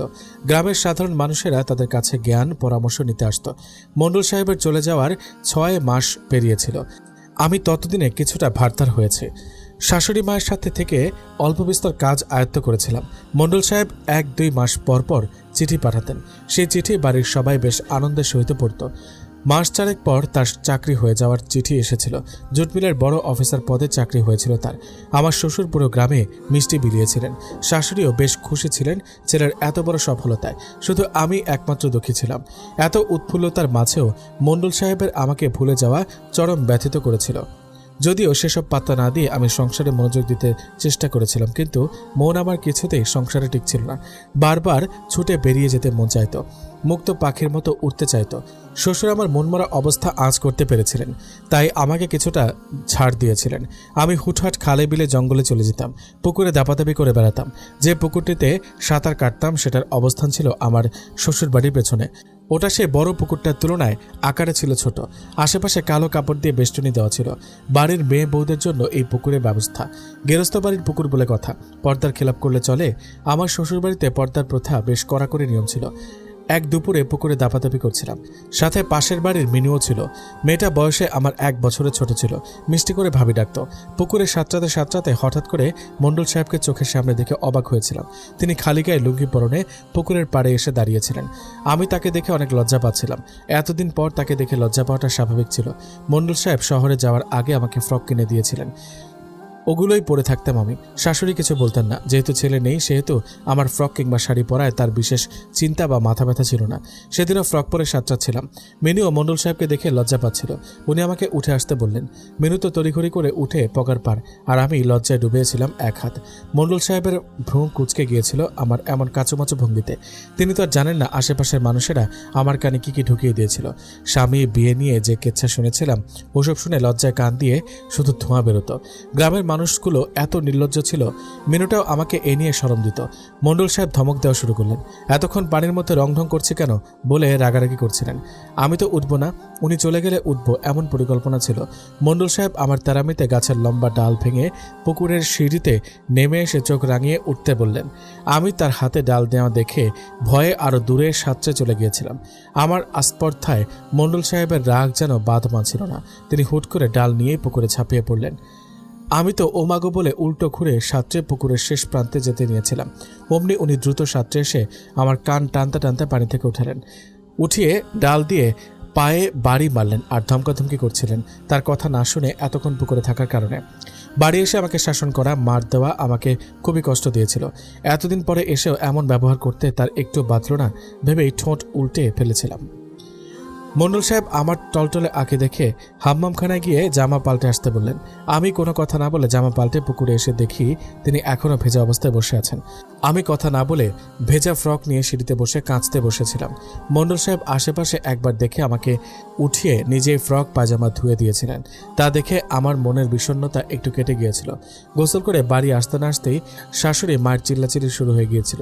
এতক্ষণ বাড়ির বউ পুকুর দাপিয়ে বেড়ায় বলে নানা কথা শোনাচ্ছিলেন আমায়। তার ছেলে এসেছে সেই কখন, অথচ আমার খবর নেই। শাশুড়ির ফ্রক পরা দেখে আরও চটে গিয়েছিলেন। পারে না উনি চোখ দিয়ে আমায় ভস্ম করে দেন। মণ্ডল সাহেব আমাকে আগেই পাঠিয়ে দিয়েছেন, তিনি গোসল করে পরে আসবেন। শাশুড়িমা আমাকে জামা কাপড় শুকাতে দিয়ে ফ্রক পাল্টে দ্রুত শাড়ি পরা তাগাদা দিলেন। আমার বকা খাওয়া দেখে দেবর দুটো বসে বসে মজা নিচ্ছিল। আমি ইউসুফকে চোখ রাঙানি দিচ্ছিলাম। সে আমাকে উল্টো ডেঙিয়ে বাইরে চলে গিয়েছিল। শাড়ি পরে পরিপাটি হয়ে বসেছিলাম। মণ্ডল সাহেব নিজের জামা কাপড় ধুয়ে শুকাতে দিয়ে ঘরে এলেন। আমাকে শাড়ি পরা দেখে একটু থমকে গিয়েছিলেন। ভ্রু নাচিয়ে জিজ্ঞেস করলেন, জামা পাল্টিয়েছে কেন? আমি বলতে পারিনি তার মা আমাকে শাড়ি পরতে বলেছেন। সেসব কথা লুকিয়েই এমনি বলেছিলাম। মণ্ডল সাহেব আমাকে আর না ঘেটে জোরের নামাজে দাঁড়ালেন। আমি নামাজ পড়েছি কিনা জানতে চাইলেন। আমি মাথা নাড়িয়ে না বলেছিলাম। আমাকে তার পেছনে জায়নামাজ বিছিয়ে দাঁড়াতে বললেন। আমি তার পেছনে জায়নামাজ বিছিয়ে নামাজ আদায় করলাম। এরপর তিনি তার ট্রাঙ্ক নিয়ে বসলেন। বাড়ির সবাইকে ডেকে আনলেন। শহর থেকে আনা চাকরির প্রথম মাইনেতে কেনা জিনিসপত্র বের করলেন। সবাইকে একে একে স্নো, পাউডার, তেল, জামা আরও দরকারি জিনিস দিলেন। সবাই খুশি মনে যে যা জিনিস নিয়ে চলে গেল, কিন্তু আমাকে তিনি কিছুই না দিয়ে ট্রাঙ্ক বন্ধ করে ফেললেন। আমার চোখ ভারী হয়ে আসছিল। সবার জন্য আছে, কেবল আমার জন্যই নেই। এতটা অবহেলিত আর ফেলনা আমি মুখ গোমরা করে শুয়ে পড়েছিলাম। মণ্ডল সাহেব আমার পাশে বসে ডাকছিলেন, আমি প্রত্যুত্তর করিনি। আমাকে ধরতেই আমি ছিটকে তার হাত সরিয়ে দিয়েছিলাম। তিনি রূপ বলে ডেকে বলেছিলেন, আমার জন্য সে স্বয়ং এসেছে, তবুও আমার আরও কিছু চাই। আমি ভারবার নেত্রে তার দিকে জিজ্ঞাসা দৃষ্টি ফেলেছিলাম, অর্থাৎ তার কথা আমি বুঝতে পারিনি। মণ্ডল সাহেব আমার মাথায় কপালে ঠোঁট ছুঁয়ে তার মানে বুঝিয়ে দিয়েছিলেন। কি লজ্জা, কি লজ্জা! মণ্ডল সাহেব আমার জন্য কিছু আনেননি এমন না, তিনি মজা করেছিলেন আমার সঙ্গে। আমার জন্য 2 ডজন লাল কাঁচের চুড়ি, ঠোঁটে দেওয়ার লিপস্টিক, চুল বাঁধার রেশমি ফিতা, চুলে দেওয়ার খাঁটি নারকেল তেল, পা রাঙানোর আলতা আর মাটির ছোট ছোট হাঁড়ি পাতিলের খেলনা এনেছিলেন। তিনি একে একে সব বের করে আমাকে যখন দিচ্ছিলেন, খুশিতে আমার চোখ দুটি চকচক করছিল। 2 হাতে চুড়ি পরে আওয়াজ করছিলাম। মনোযোগ দিয়ে আলতা দিয়ে 2 পা রাঙিয়েছিলাম। মণ্ডল সাহেব আমার বাচ্চামি বসে বসে দেখছিলেন। আলতা দেওয়া শেষে ছোট্ট ছোট্ট মাটির পাতিলে মণ্ডল সাহেবের জন্য রান্না বাড়ি করছিলাম। এরপর রান্না শেষে বউদের মতো করে ঘোমটা টেনে প্লেটে মিছিমিছি ভাত উঠিয়ে তাকে দিলাম। তিনিও মিছিমিছি খেলেন। খুশি দমিয়ে রাখতে না পেরে আমি তাকে জড়িয়ে ধরেছিলাম। একটু পরে লজ্জায় কান গরম হয়ে উঠেছিল। মণ্ডল সাহেব আমার লজ্জা পাওয়া দেখে হেসে আমার কুট্টি বউ, রূপ বউ সম্বোধন করে লজ্জা আরও বাড়িয়ে দিয়েছিলেন। তার 2 দিন পর বাবা এসেছিলেন নায়ন নিতে। মণ্ডল সাহেব আমাকে যেতে অনুমতি দিলেন। শাশুড়িমা রাজি ছিলেন না। তার ছেলে এতদিন পর শহর থেকে এসেছে আর আমি এখন বাপের বাড়ি যাব, তিনি কিছুতেই বরদাস্ত করবেন না। মণ্ডল সাহেব মায়ের এমন আচরণের প্রতিবাদ জানাতে পারছিলেন না। বাবা আমাকে না নিয়ে চলে গিয়েছিল। বাবার বাড়ি যেতে না পারায় ঘরে এসে আমি হাউমাউ করে কাঁদতে লাগছিলাম। মণ্ডল সাহেব আমাকে সান্ত্বনা দিতে এলে কোনো সান্ত্বনাই আমি গলছিলাম না। তিনি নিরুপায় ভঙ্গিতে আমার কান্না দেখছিলেন। আমাকে বাবার বাড়ি নিয়ে যাবে বলে মাথায় হাত বুলিয়ে আশ্বস্ত করছিলেন। এবার আর আমি তার কথাই বলিনি। গড়গড় করে ঝাঁঝালো গলায় বলেছিলাম, আগেও এমন কথা বলেছেন কিন্তু পূরণ করেননি। এই বাড়িতে এসেছে কতদিন হয়, একদিনও বাপের বাড়ি যেতে দিয়েছেন? আমার বুঝি বাপের বাড়ি যেতে মনে চায় না? বাবা মাকে দেখতে ইচ্ছা করে না? কথা রাখতে না পারলে মিথ্যা আশ্বাস দেন কেন? আর কথায় কথায় গায়ে হাত দেবেন না, এগুলো আমার ভালো লাগে না। কথাগুলো মণ্ডল সাহেবকে ভীষণ পীড়া দিয়েছিল। আমার জন্য এত করেও এসব কথা শুনতে হলো, ব্যাপারটা তাকে খুব আঘাত করেছিল। তিনি পরের দিন আমাকে বাবার বাড়ি রেখে এসেছিলেন। বাবা মা তাকে বহু অনুরোধ করেছে থাকতে, কিন্তু তিনি ছিলেন দৃঢ় অনড়। উনি আমাকে রেখে চলে যাওয়ার কেমন যেন খালি খালি অনুভূত হচ্ছিল, ভালো লাগছিল না। বারবার তাকে বলা রূঢ় কথাগুলো মস্তিষ্কে ঘুরপাক খাচ্ছিল। খেতে পারছিলাম না, ঘুমাতে পারছিলাম না। আশ্চর্য, মাত্র 7 মাসে লোকটা আমায় কি এমন জাদু করেছিল যে তার বিহনে আমি এতটা কাতর হয়ে পড়েছিলাম। তার একটা নামও দিয়ে ফেলেছিলাম, বদজাগী জাদুকর ইসাক মণ্ডল। বাবার বাড়ি এসে ভালোই যত্ন পেলাম। মা 3 মাসে ছোট্ট ভাইকে নিয়ে আমার জন্য পিঠে পুলি, হাঁসের মাংস, বিলের টাটকা টাটকা মাছ, শাকসবজি এসব রান্না করে খাওয়ালেন। চাচিরা অবশ্য মাকে সাহায্য করেছিল। এত আয়োজনও আমার কেমন যেন ফিকে লাগছিল। সারাক্ষণ ভাইকে নিয়ে ঘরের এক কোণে পড়ে থাকতাম। সখীরা ডাকলেও বেরোতাম না। উড়নচণ্ডী আমার এমন মনমরা রূপ দেখে বাবা আমাকে 3 দিনের মাথায় ফিরতি শ্বশুরবাড়ি দিয়ে এসেছিলেন। এবার আর বাবার বাড়ি থেকে আসতে বেশি কষ্ট হচ্ছিল না। মণ্ডল সাহেবকে দেখতে পাবো ভেবে মন ফুরফুরে হয়ে যাচ্ছিল। মা আমার শ্বশুর বাড়ির জন্য মুড়ি, মুরগি, নাড়ু, খেতে টাটকা সবজি, নারকেল, চালের বস্তা, পিঠা এসব দিয়ে দিয়েছিলেন। সঙ্গে ছিল 1 বস্তা পরামর্শ, কিভাবে চলতে হবে, গুরুজনের কথা মান্য করতে হবে, স্বামীর মন জুগিয়ে চলতে হবে, আরও কত শত উপদেশ। বাবার সঙ্গে সবকিছু নিয়ে শ্বশুরবাড়ি এসে শুনেই মণ্ডল সাহেব 2 দিন আগে শহরে চলে গেছেন। আমার কি যে খারাপ লেগেছিল কাউকে বলে বোঝাতে পারছিলাম না। বাবা আমার মাথায় হাত বুলিয়ে দোয়া করে বলেছিলেন, যাক, মেয়েকে আমরা সুপুরুষের হাতে তুলে দিয়েছি। আমার এইটুকু মেয়েকে ছেলেটা কত দ্রুত বশ করে ফেললো। রাগী হলেও ছেলে ভালো, তাই না আম্মাজান? বাবার কথা শুনে এত লজ্জা লাগছিল। বদরাগী ইসাক মণ্ডল আমাকে নাস্তানাবুদ করতে এমন ভালো মানুষই দেখিয়ে ভেগেছে। মনে মনে পণ করেছিলাম, তাকে আমি ছাড়ব না, কঠিন শাস্তি পেতে হবে তাকে। তার প্রতি স্রেফ ভালো লাগা থেকেই এমন ভাবনা এসেছিল। তার যত্ন নেওয়ার মনোভাব তাকে নিয়ে ভাবতে বাধ্য করেছিল। শাশুড়ি মা আমার সঙ্গে কথা বলছিলেন না। তিনি বোধহয় বুঝে গিয়েছিলেন আমার সঙ্গে মনোমালিন্য করেই মণ্ডল সাহেব শহরে চলে গিয়েছিলেন। তবে শাশুড়ি মা বাবার আপ্যায়নে ত্রুটি রাখেননি। সাথে আমি কথা শুনি না জেদি বলে বাবার কাছে অভিযোগের ঝুড়ি খুলে বসেছিলেন। বাড়িতে একমাত্র শ্বশুর আব্বা লিখতে জানতেন। আমার দেবরদেরও মোটামুটি অক্ষর জ্ঞান ছিল, তবে চিঠি লেখার মতো জ্ঞান একমাত্র শ্বশুর আব্বারই ছিল। তিনি মণ্ডল সাহেবকে চিঠি লিখে আমার আসার খবরটা জানিয়ে দিয়েছিলেন, কিন্তু মাস 2 অতিক্রম করে 3 মাসে পড়লেও সে চিঠির কোনো উত্তর বাড়ি এসে পৌঁছায়নি। সেদিনের পর অনেক দিন কেটেছে, মণ্ডল সাহেবের খোঁজ পাওয়া যায়নি।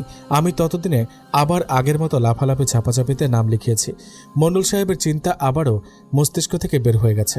মূলত মণ্ডল সাহেবকে প্রথম মনে পড়ার কারণ ছিল আমার যত্ন নেওয়া এবং খেলনা চুরি কিনে দেওয়া। স্বাভাবিকভাবেই আমাদের কেউ কিছু দিলে একটা কৃতজ্ঞতা বোধ কাজ করে। আমারও সেই কৃতজ্ঞতা বোধ থেকেই প্রথম তাকে মনে পড়তো বেশ। এরপর ধীরে ধীরে তা ফিকে হয়ে যায়। ততদিনে শরীর কিছুটা বাড়ন্ত হয়েছে আমার। 13 হবে বয়স। মণ্ডল সাহেবের সাথে আমার বিবাহের 1.5 বছর প্রায়, কিন্তু এই 1.5 বছরে ওনার সাথে আমি 1 মাসও থাকিনি। শাশুড়ি মা এ নিয়ে প্রচুর বেজার ছিলেন। উনি আমাকে সহ্য করতে পারতেন না। সাংসারিক জীবন নিয়ে এত বড় ফর্দ শুনিয়েও তিনি কখনো ক্লান্ত হতেন না। তার ছেলের এতদিনেও বাড়ির এমুখ না হওয়া সম্পূর্ণটাই আমার দোষ বলে চাপিয়ে দিতেন। এসব বিষাক্ত কথায় মণ্ডল সাহেবের প্রতি আমার তিক্ততা দিন দিন বাড়ছিল। তাকে অসহ্য লাগতে শুরু করেছিল, কারণ ওইটুকু বয়সে আর কতটুকু কথাই বা আমি হজম করতে পারবো। একসময় না একসময় ঠিকই বিরক্তি কিংবা তিক্ততা এসে যাবেই। আশেপাশের মানুষের বলা বিয়ের মানে সেই ঢঙের আলাপগুলো আমার বিরক্তির কারণ হয়ে দাঁড়িয়েছিল। অদ্ভুতভাবেই শ্বশুরবাড়ির লোকেদেরকে আমার প্রচণ্ড বিরক্ত লাগতে শুরু করেছিল। মণ্ডল সাহেবদের বাড়িতে একটা সাদা কালো টিভি ছিল। ওই সময় টিভি এত সহজলভ্য ছিল না। একমাত্র মণ্ডল সাহেবদের বাড়িতেই টিভির অস্তিত্ব ছিল। অ্যান্টেনা না পেলে সেটা ঝিরঝির করত। একজন টিনের চালের উপরে উঠে অ্যান্টেনা ঘোরানোর দায়িত্ব থাকত। সেটাই খবর দেখতেন আমার শ্বশুর আব্বা। আশেপাশের বাড়ির বাচ্চা কাচ্চা, আমার 2 দেবর, আমি সহ আরও কিছু ছেলেপুলে তার না থাকার সুযোগে লুকিয়ে লুকিয়ে টিভি দেখতাম। আমার শ্বশুরাব্বার সঙ্গে সর্বক্ষণ একটা রেডিও থাকত। তিনি সেটা কানের কাছে ধরে রেখে অ্যান্টেনা বাড়িয়ে কিসব শুনতেন। আমি সেই উদ্ভট নতুন জিনিসটা ঘুরে ফিরে দেখতাম। এটা কিভাবে কথা বলে, কোথা থেকে আওয়াজ বের হয়, মানুষের ছবি দেখা যায় না অথচ মানুষের গলার আওয়াজ বের হচ্ছে। এসব হাবিজাবি প্রশ্ন মনের কোণে উঁকিঝুঁকি মারত। শ্বশুরাব্বা ছেলের খবর পাওয়ার জন্য উন্মুখ হয়ে থাকতেন। রেডিওতে শহরের কোনো খবর পাওয়া যায় কিনা সেই ভাবনায় মত্ত থাকতেন। অতিরিক্ত চিন্তায় একদিন হুট করে শ্বশুরাব্বা অসুস্থ হয়ে পড়েছিলেন। সেই খবরের চিঠি মণ্ডল সাহেবের কাছে পৌঁছে গিয়েছিল। তিনি বাবার অসুস্থতার কথা শুনে হন্তদন্ত হয়ে বাড়িতে এসেছিলেন। এতদিন এতবার তার খোঁজ জানতে চেয়ে চিঠি লিখেও তার কোনো উত্তর আসেনি। অথচ বাবার অসুস্থতার কথা শুনে পাগলের মতো 3 দিনের মধ্যে চলে এসেছিলেন তিনি। সে সময় যাতায়াত ব্যবস্থা অতটা উন্নত ছিল না বিধায় বেশ ভোগান্তি হতো যাতায়াতে। শ্বশুরাব্বা বড় পুত্রকে দেখে খানিকটা সুস্থ হলেন। এতদিন পর মণ্ডল সাহেবকে চোখের সামনে দেখেও কেন যেন কোনো প্রতিক্রিয়া আমি দেখাতে পারিনি, কোনো অনুভূতিও আমার হচ্ছিল না। এর কারণ আমি নিজেও বুঝতে পারছিলাম না। মণ্ডল সাহেব আমার সঙ্গে কথা বললেন না। বাড়ি এসেও তিনি নিজের মতো থাকতে লাগলেন। মোদ্দা কথা, আমাকে উপেক্ষা করে চলেছিলেন তিনি, আমিও তাকে ঘাটিনি। উনি উপেক্ষা করলেই বরং আমার ভালো, এমনটাই মনে হচ্ছিল বারবার। আমাদের বিছানা আলাদা হয়ে গিয়েছিল। বাড়ির এসব কেউ না জানলেও আমরা ঘরের ভেতরে দুজন সব জানতাম। তিনি নিচে কাঁথা বালিশ বিছিয়ে নিচেই ঘুমাতে শুরু করেছিলেন। প্রথম আমি পাত্তা না দিলেও কেন যেন আস্তে আস্তে জিনিসটা অদ্ভুত লাগতে শুরু করলো। উনি তো কখনো এমন করেন না, যতই রাগ হোক। তিনি আমার সঙ্গে ধমক দিয়ে হলেও কথা বলতেন, কিন্তু সেবার তিনি একটা শব্দ আমাকে উদ্দেশ্য করে খরচ করেননি। আমি একদিন দিশেহারা হয়ে আমার আগের বারের করা আচরণের জন্য মাফ চেয়েছিলাম। তিনি কোনো কথা না বলে শুধু শীতল দৃষ্টি নিক্ষেপ করেছিলেন। ওই চোখ দুটোতে যেন কি ছিল যা আমি ধরতে পারছিলাম না। পুরো বাড়ির সবার সাথে তিনি স্বাভাবিক থাকলেও আমার সাথে তিনি ছিলেন প্রচণ্ড অস্বাভাবিক। এরই মধ্যে উনি থাকাকালীন আমার প্রথম ঋতুস্রাব শুরু হয়। সেদিন রাতে আমি ঘুমিয়েছিলাম, তিনিও নিচে বিছানা পেতে গভীর ঘুমে আচ্ছন্ন ছিলেন। রাত কটা নাগাদ যেন ঘুম ভেঙে যেতেই কেমন অস্বস্তি লাগতে শুরু করলো। পেট মুচড়িয়ে উঠছিল, তলপেটে কেমন ব্যথা ব্যথা অনুভূত হচ্ছিল। উঠে বসে শাড়ি ভেজা ভেজা অনুভূত হওয়ায় যাচাই করতে গিয়ে দেখি শাড়িতে লাল লাল কি যেন লেগে আছে। শাড়িতে রক্ত দেখে তৎক্ষণাৎ মাথা কাজ করা বন্ধ করে দিয়েছিল। রক্ত এলো কোত্থেকে? ভয়ে হৃৎপিণ্ড ছলাৎ ছলাৎ করে লাফাচ্ছিল। নিচে তাকিয়ে ওনার ঘুমন্ত মুখশ্রী দেখতে পেতেই আমার হুট করে কান্না পেয়ে গেল। মনে করেছিলাম আমি বোধহয় শীঘ্রই মারা যাব, তাই এই রক্ত। তার সাথে বেয়াদবি করার কারণে, তাকে কষ্ট দেওয়ার কারণে আমার কঠিন কোনো রোগ হয়েছে ভেবে এক মুহূর্তের জন্য কাঁদতে কাঁদতে হেঁচকে তুলে ফেলেছিলাম। কারণ গ্রামের মুরব্বী ব্যক্তিরা প্রায় বলতেন, ভালো স্বামীর অবাধ্যকারী স্ত্রী অচিরে ধ্বংস হয়ে যায়। মুখে হাত চেপে বালিশে মাথা ঠেকিয়ে সে কি কান্না! আমার হেঁচকি তুলে কান্নার শব্দে মণ্ডল সাহেবের ঘুম ভেঙে গিয়েছিল। তিনি বিরক্ত হয়ে আশেপাশে তাকাচ্ছিলেন। স্বাভাবিকভাবেই ঘুম ভেঙে গেলে বিরক্ত লাগাটাই স্বাভাবিক। কান খাড়া করে শব্দের উৎস খুঁজে পেতে আমার বিছানার দিকে তাকাতেই উনি একটু অবাক হয়েছিলেন বোধহয়। আমি কাঁথা জড়িয়ে উল্টো দিকে ফিরে হেঁচকে তুলে কেঁদে চলেছি। মণ্ডল সাহেবের ঘুম যে ভেঙে গিয়েছে তা আমি টের পাইনি।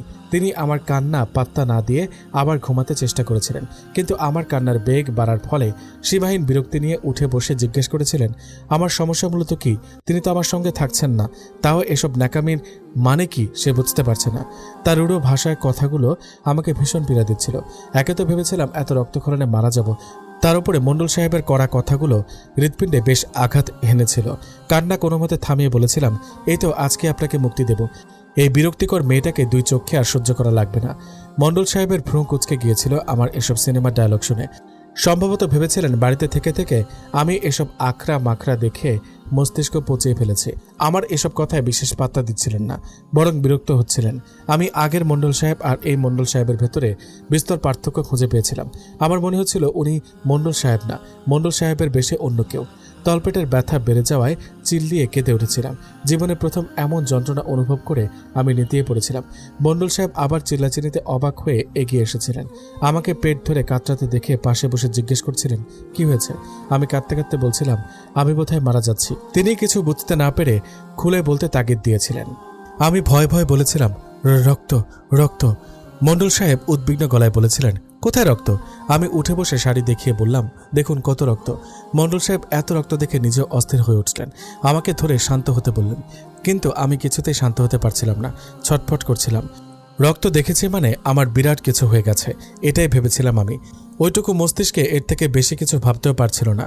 মণ্ডল সাহেব কিছুক্ষণ নিগুড় দৃষ্টিতে আমাকে পর্যবেক্ষণ করে দ্রুত ঘর থেকে বেরিয়ে শাশুড়ি আমাকে ডেকে আনলেন। উনি হন্তদন্ত হয়ে বকাঝকা দিতে দিতে ছুটে এসে জিজ্ঞাসা করেছিলেন, কোথায় রক্ত? আমি শাড়ি দেখিয়ে দিয়েছিলাম। শাশুড়ি আম্মা অভিজ্ঞ চোখে সবটা বুঝে গিয়েছিলেন। ওনার চোখে একটা অদ্ভুত খুশির ঝিলিক মারছিল। আমি বেশ অবাক হচ্ছিলাম, শাশুড়ি আম্মার খুশির কারণ বোধগম্য হচ্ছিল না। আমার রক্ত দেখে উনি খুশি কেন হচ্ছিলেন সেটুকু বোঝার মতো মস্তিষ্ক আমার হয়নি। আমাকে আস্তে করে বিছানা থেকে নামিয়ে বলেছিলেন, এসব কিছু না, এগুলো স্বাভাবিক ঘটনা, মেয়েদের এগুলো হয়। এগুলো বলে আমাকে নিয়ে বাইরে বেরোতে বেরোতে মণ্ডল সাহেবকে বলেছিলেন, তোর বউ এখন আর কুট্টি না ইসাক, বউরে নিয়ে এবার শহরে যাস। ভারদার হয়েছে, আর কতদিন এভাবে ফেলে রাখবি? শাশুড়ি আমার কথার আগা মাথায় কিছুই বুঝতে পারছিলাম না। এরপর তিনি সবকিছু বুঝিয়ে সুঝিয়ে বিভিন্ন উপদেশ জ্ঞান দিয়ে ঘরে পাঠিয়ে দিয়েছিলেন। মণ্ডল সাহেবকে আমার সাথে থাকতে নিষেধ করে দিয়েছিলেন। ওই সময় মেয়েরা অপবিত্র থাকে, স্বামীর পাশে থাকার নিয়ম নেই বলে মণ্ডল সাহেবকে বারবার সতর্ক করেছিলেন। উল্লেখ্য, ওই সময় গ্রামের মানুষেরা ভ্রান্ত ধারণা রাখত যে ঋতুবর্তী নারী স্বামীর পাশে থাকতে পারবে না, এতে স্বামীর অপবিত্র হয়ে যাওয়ার সম্ভাবনা আছে। আমার এত লজ্জা লাগছিল সবকিছু জানার পরে। শাশুড়ি আম্মা বারবার আমার বড় হয়ে যাওয়ার কথা বলছিলেন, এসব হলে নাকি মেয়েরা বড় হয়ে যায়। আশ্চর্য, আমাকে এত কষ্ট করে বড় হতে হলো। মণ্ডল সাহেবও কি এমন কষ্ট করে বড় হয়েছিলেন? এই প্রশ্ন আমার মাথায় কিলবিল করছিল। নিজের কৌতূহল দমিয়ে রাখতে না পেরে আমি নিজের সাহিত্য মণ্ডল সাহেবের কাছে এগিয়ে এসে সবচেয়ে বলদমার্কা প্রশ্নটা করেছিলাম, শুনুন, আপনারও কি রক্ত পড়েছিল? আপনিও কি আমার মতো এভাবে বড় হয়েছিলেন? আপনি আমাকে কেন জানাননি যে এভাবেই বড় হতে হয়? আমি তো ভয় পেয়ে গিয়েছিলাম। আমার এমন বোকামি মার্কা প্রশ্নে মণ্ডল সাহেব হা করে চেয়েছিলেন। বেচারা এমন দৃষ্টি দিয়েছিল যেন এমন আহাম্মকি প্রশ্ন তিনি ইহজীবনে শোনেননি, ভবিষ্যতে কোনোদিন শুনবেনও না। আমার বদৌলতে এসব শোনার তৌফিক হয়েছিল দেখে উনি মনে মনে আল্লাহর কাছে আমার মতো নারীকে তার জীবনের পাঠানোর জন্য শুকরিয়া আর যাই হোক করেননি। সম্ভবত ভাবছিলেন আমার মতো বলদ এই দুনিয়ায় আরও দুইটা আছে কিনা। তিনি চোখ মুখ কঠিন করে আমাকে ঘুমাতে যেতে বলেছিলেন, কিন্তু আমি তো নাছরবান্দা, উত্তর না জেনে কিছুতেই যাব না। আমি ভেবেছিলাম আমার যদি এভাবে বড় হওয়া লাগে তাহলে তারও নিশ্চয়ই এভাবে বড় হতে হয়েছে। নারী পুরুষের যে ভিন্ন ভিন্ন নিয়ম, ওসব আমি তখনও পর্যন্ত জানতাম না, যেহেতু আমার কোনো অক্ষর জ্ঞান কিংবা শেখার কোনো উৎস ছিল না। মণ্ডল সাহেব আমার জোরাজুরিতে শেষমেশ বলেছিলেন, হ্যাঁ, আমিও তোমার মতোই বড় হয়েছি, এবার আল্লাহর ওয়াস্তে মুখটা বন্ধ করে ঘুমাতে চাও, আর আমাকেও ঘুমাতে দাও। ছুটি নিয়ে এসেও বিপদে পড়েছি, মুসিবত। উত্তর শুনে আমি তো মহা খুশি। এইভাবে নির্ভর হয়েছিল যে যাক, শুধু আমার একারই এসব হয়নি, মণ্ডল সাহেবেরও এসব হয়েছিল। এগুলো স্বাভাবিক বিষয়, অথচ আমি বলদ একবারও ভাবিনি তিনি আমার এসব কেবল মার্কা প্রশ্নের হাত থেকে বাঁচতেই এই উত্তর দিয়েছিলেন। পরের দিন আমি ঘর থেকে বেরোতেই পারিনি, জ্বরে কাবু হয়ে পড়েছিলাম। শাশুড়ি আমার বকাঝকা দিতে দিতে আমার পাশে থেকে সেবা করেছিলেন, অপবিত্র কাপড় ধুয়ে দিয়েছিলেন, মণ্ডল সাহেবকে পাশে ঘেঁষতে দিচ্ছিলেন না। আমি জ্বর আর শরীর খারাপ দুটোতেই বেশ কাহিল হয়ে পড়েছিলাম। শাশুড়ি আম্মা তাদের পালিত মুরগির ডিম আর গরুর খাঁটি দুধ নিয়ম করে খাওয়াচ্ছিলেন। মণ্ডল সাহেব আমার নেতে যাওয়া অবস্থা দেখে কষ্ট পাচ্ছিলেন কিনা বুঝতে পারছিলাম না। তিনি সেদিন সারাদিন বাইরে বাইরে ছিলেন। রাতে বাড়ি এসে খাবার খেয়ে ঘরে এসে আমার এই মুমূর্ষু অবস্থা দেখে এগিয়ে এসে শিওরের পাশে বসেছিলেন। মাথায় হাত বুলিয়ে বলেছিলেন, আমার কিছু খেতে ইচ্ছা করছে কিনা। আমার কিছুই ভালো লাগছিল না, মণ্ডল সাহেবের হাত বুলিয়ে দেওয়াই ভালো লাগছিল। কেঁদে উঠে তার উরুর উপর মাথা রেখে কোমর জড়িয়ে ধরেছিলাম। মণ্ডল সাহেবের আমার উপরে জমায়িত রাগ সেদিন পড়ে গিয়েছিল। 4 দিন পরে মোটামুটি সুস্থ হলে মণ্ডল সাহেবের সাথে বাগানে যাওয়ার বায়না করেছিলাম। শাশুড়ি আম্মা মোটেও আমায় যেতে দিতে নারাজ। এখন আর ছোটটি নেই বলে রাগ ছাড়ছিলেন। আমার চোখ ফুঁড়ে পানি বেরোনোর মুহূর্তেই মণ্ডল সাহেব শাশুড়ি আম্মাকে বুঝিয়ে শুনিয়ে বাগানে নিয়ে এসেছিলেন। বাগানের দিকে একটা খোলা মাঠ ছিল। আমি মাঠ দেখে দৌড়ে এগিয়ে গিয়েছিলাম। কতদিন পর মাঠ দেখলাম।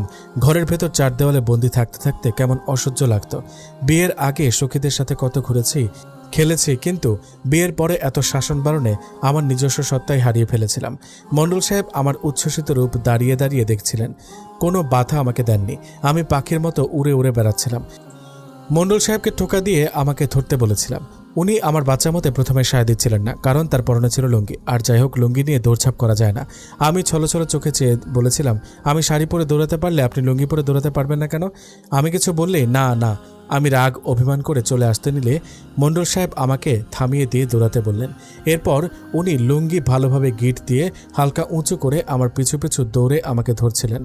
আমি খিলখিলিয়ে হেসে উঠছিলাম। মণ্ডল সাহেব আমাকে কোলে উঠিয়ে ঘোরালেন। আমি 2 হাত 2 দিকে ছড়িয়ে মুক্ত বিহঙ্গের মতো আকাশের দিকে চেয়ে ঘুরছিলাম। পাখির কলতান, বাতাসে ভেসে আসা মিষ্টি ঘ্রাণ, মাটির সোদা গন্ধ, গাছের পাতার শব্দ আর আমার উচ্ছ্বসিত উল্লাস সেদিনের পুরো দিনটিকে সুন্দর করে তুলেছিল। মণ্ডল সাহেব 8 দিন থেকে আবার শহরে চলে গিয়েছিল। এবার আমার বেশ খারাপ লেগেছিল। তিনি যেদিন চলে যান তাকে জড়িয়ে ধরে হাউমাউ করে কেঁদে দিয়েছিলাম। আমাকেও তার সাথে নিয়ে যাওয়ার বায়না করেছিলাম।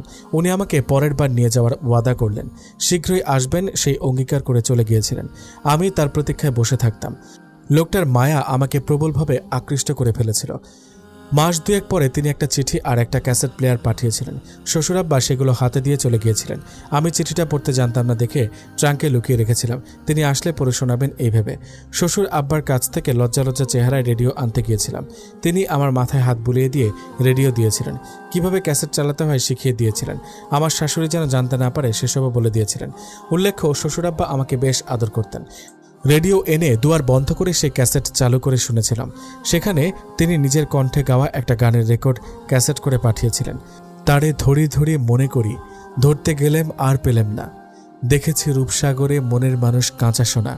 তার কণ্ঠে রূপসাগরে মনের মানুষ এইটুকু শুনে আমি লজ্জায় লাল হয়ে উঠেছিলাম। তার রূপ বউ ডাকটা মনে পড়ছিল। ইস, লোকটা তো ভারী বেলাজ। চিঠি দেওয়ার মাসখানেক পরে মণ্ডল সাহেব বাড়িতে এসেছিলেন।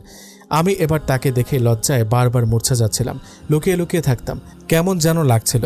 বড় হচ্ছিলাম আর মন মস্তিষ্ক বুঝতার হচ্ছিল, তো তাই বোধ হয় শরীরে লজ্জা সরম ঝেঁকে বসেছিল। মণ্ডল সাহেব আমার এমন পালাই পালাই ভাব দেখে প্রথমে অবাক হয়েছিলেন, কিন্তু সবার সামনে কিছু বলেননি। বিকেলের দিকে ঘরে এলে রাগে রাগে গলায় বলেছিলেন, পালিয়ে বেড়াচ্ছে কেন? আমি শরমে কথা বলতে পারছিলাম না, শুধু দূরে দাঁড়িয়ে শাড়ির কোণা ধরে পেঁচাচ্ছিলাম। মণ্ডল সাহেব মুহূর্তের মাঝে রেগে চৌচির। যেহেতু তার রাগ বেশি, আগেই বলেছি, সেহেতু কথায় কথায় রেগে যাওয়া তার স্বভাবগত বৈশিষ্ট্য। তিনি ন্যাকামো দেখতে পারতেন না। আমি তার রাগ দেখে হতভম্ব হয়ে বলেছিলাম, আমার শরম লাগছে তাকে দেখে। উনি ঠান্ডা চোখে আমাকে কিছুক্ষণ দেখে তার ট্রাঙ্ক থেকে মোয়া বের করে আমাকে ডাকলেন। আমি মোয়া দেখে খুশিতে আটখানা হয়ে এগিয়ে যেতেই তিনি আমাকে খপ করে ধরলেন। লজ্জায় আমি হাত ছাড়াতে চাইছিলাম, কিন্তু তিনি শক্ত করে ধরে রেখেছিলেন।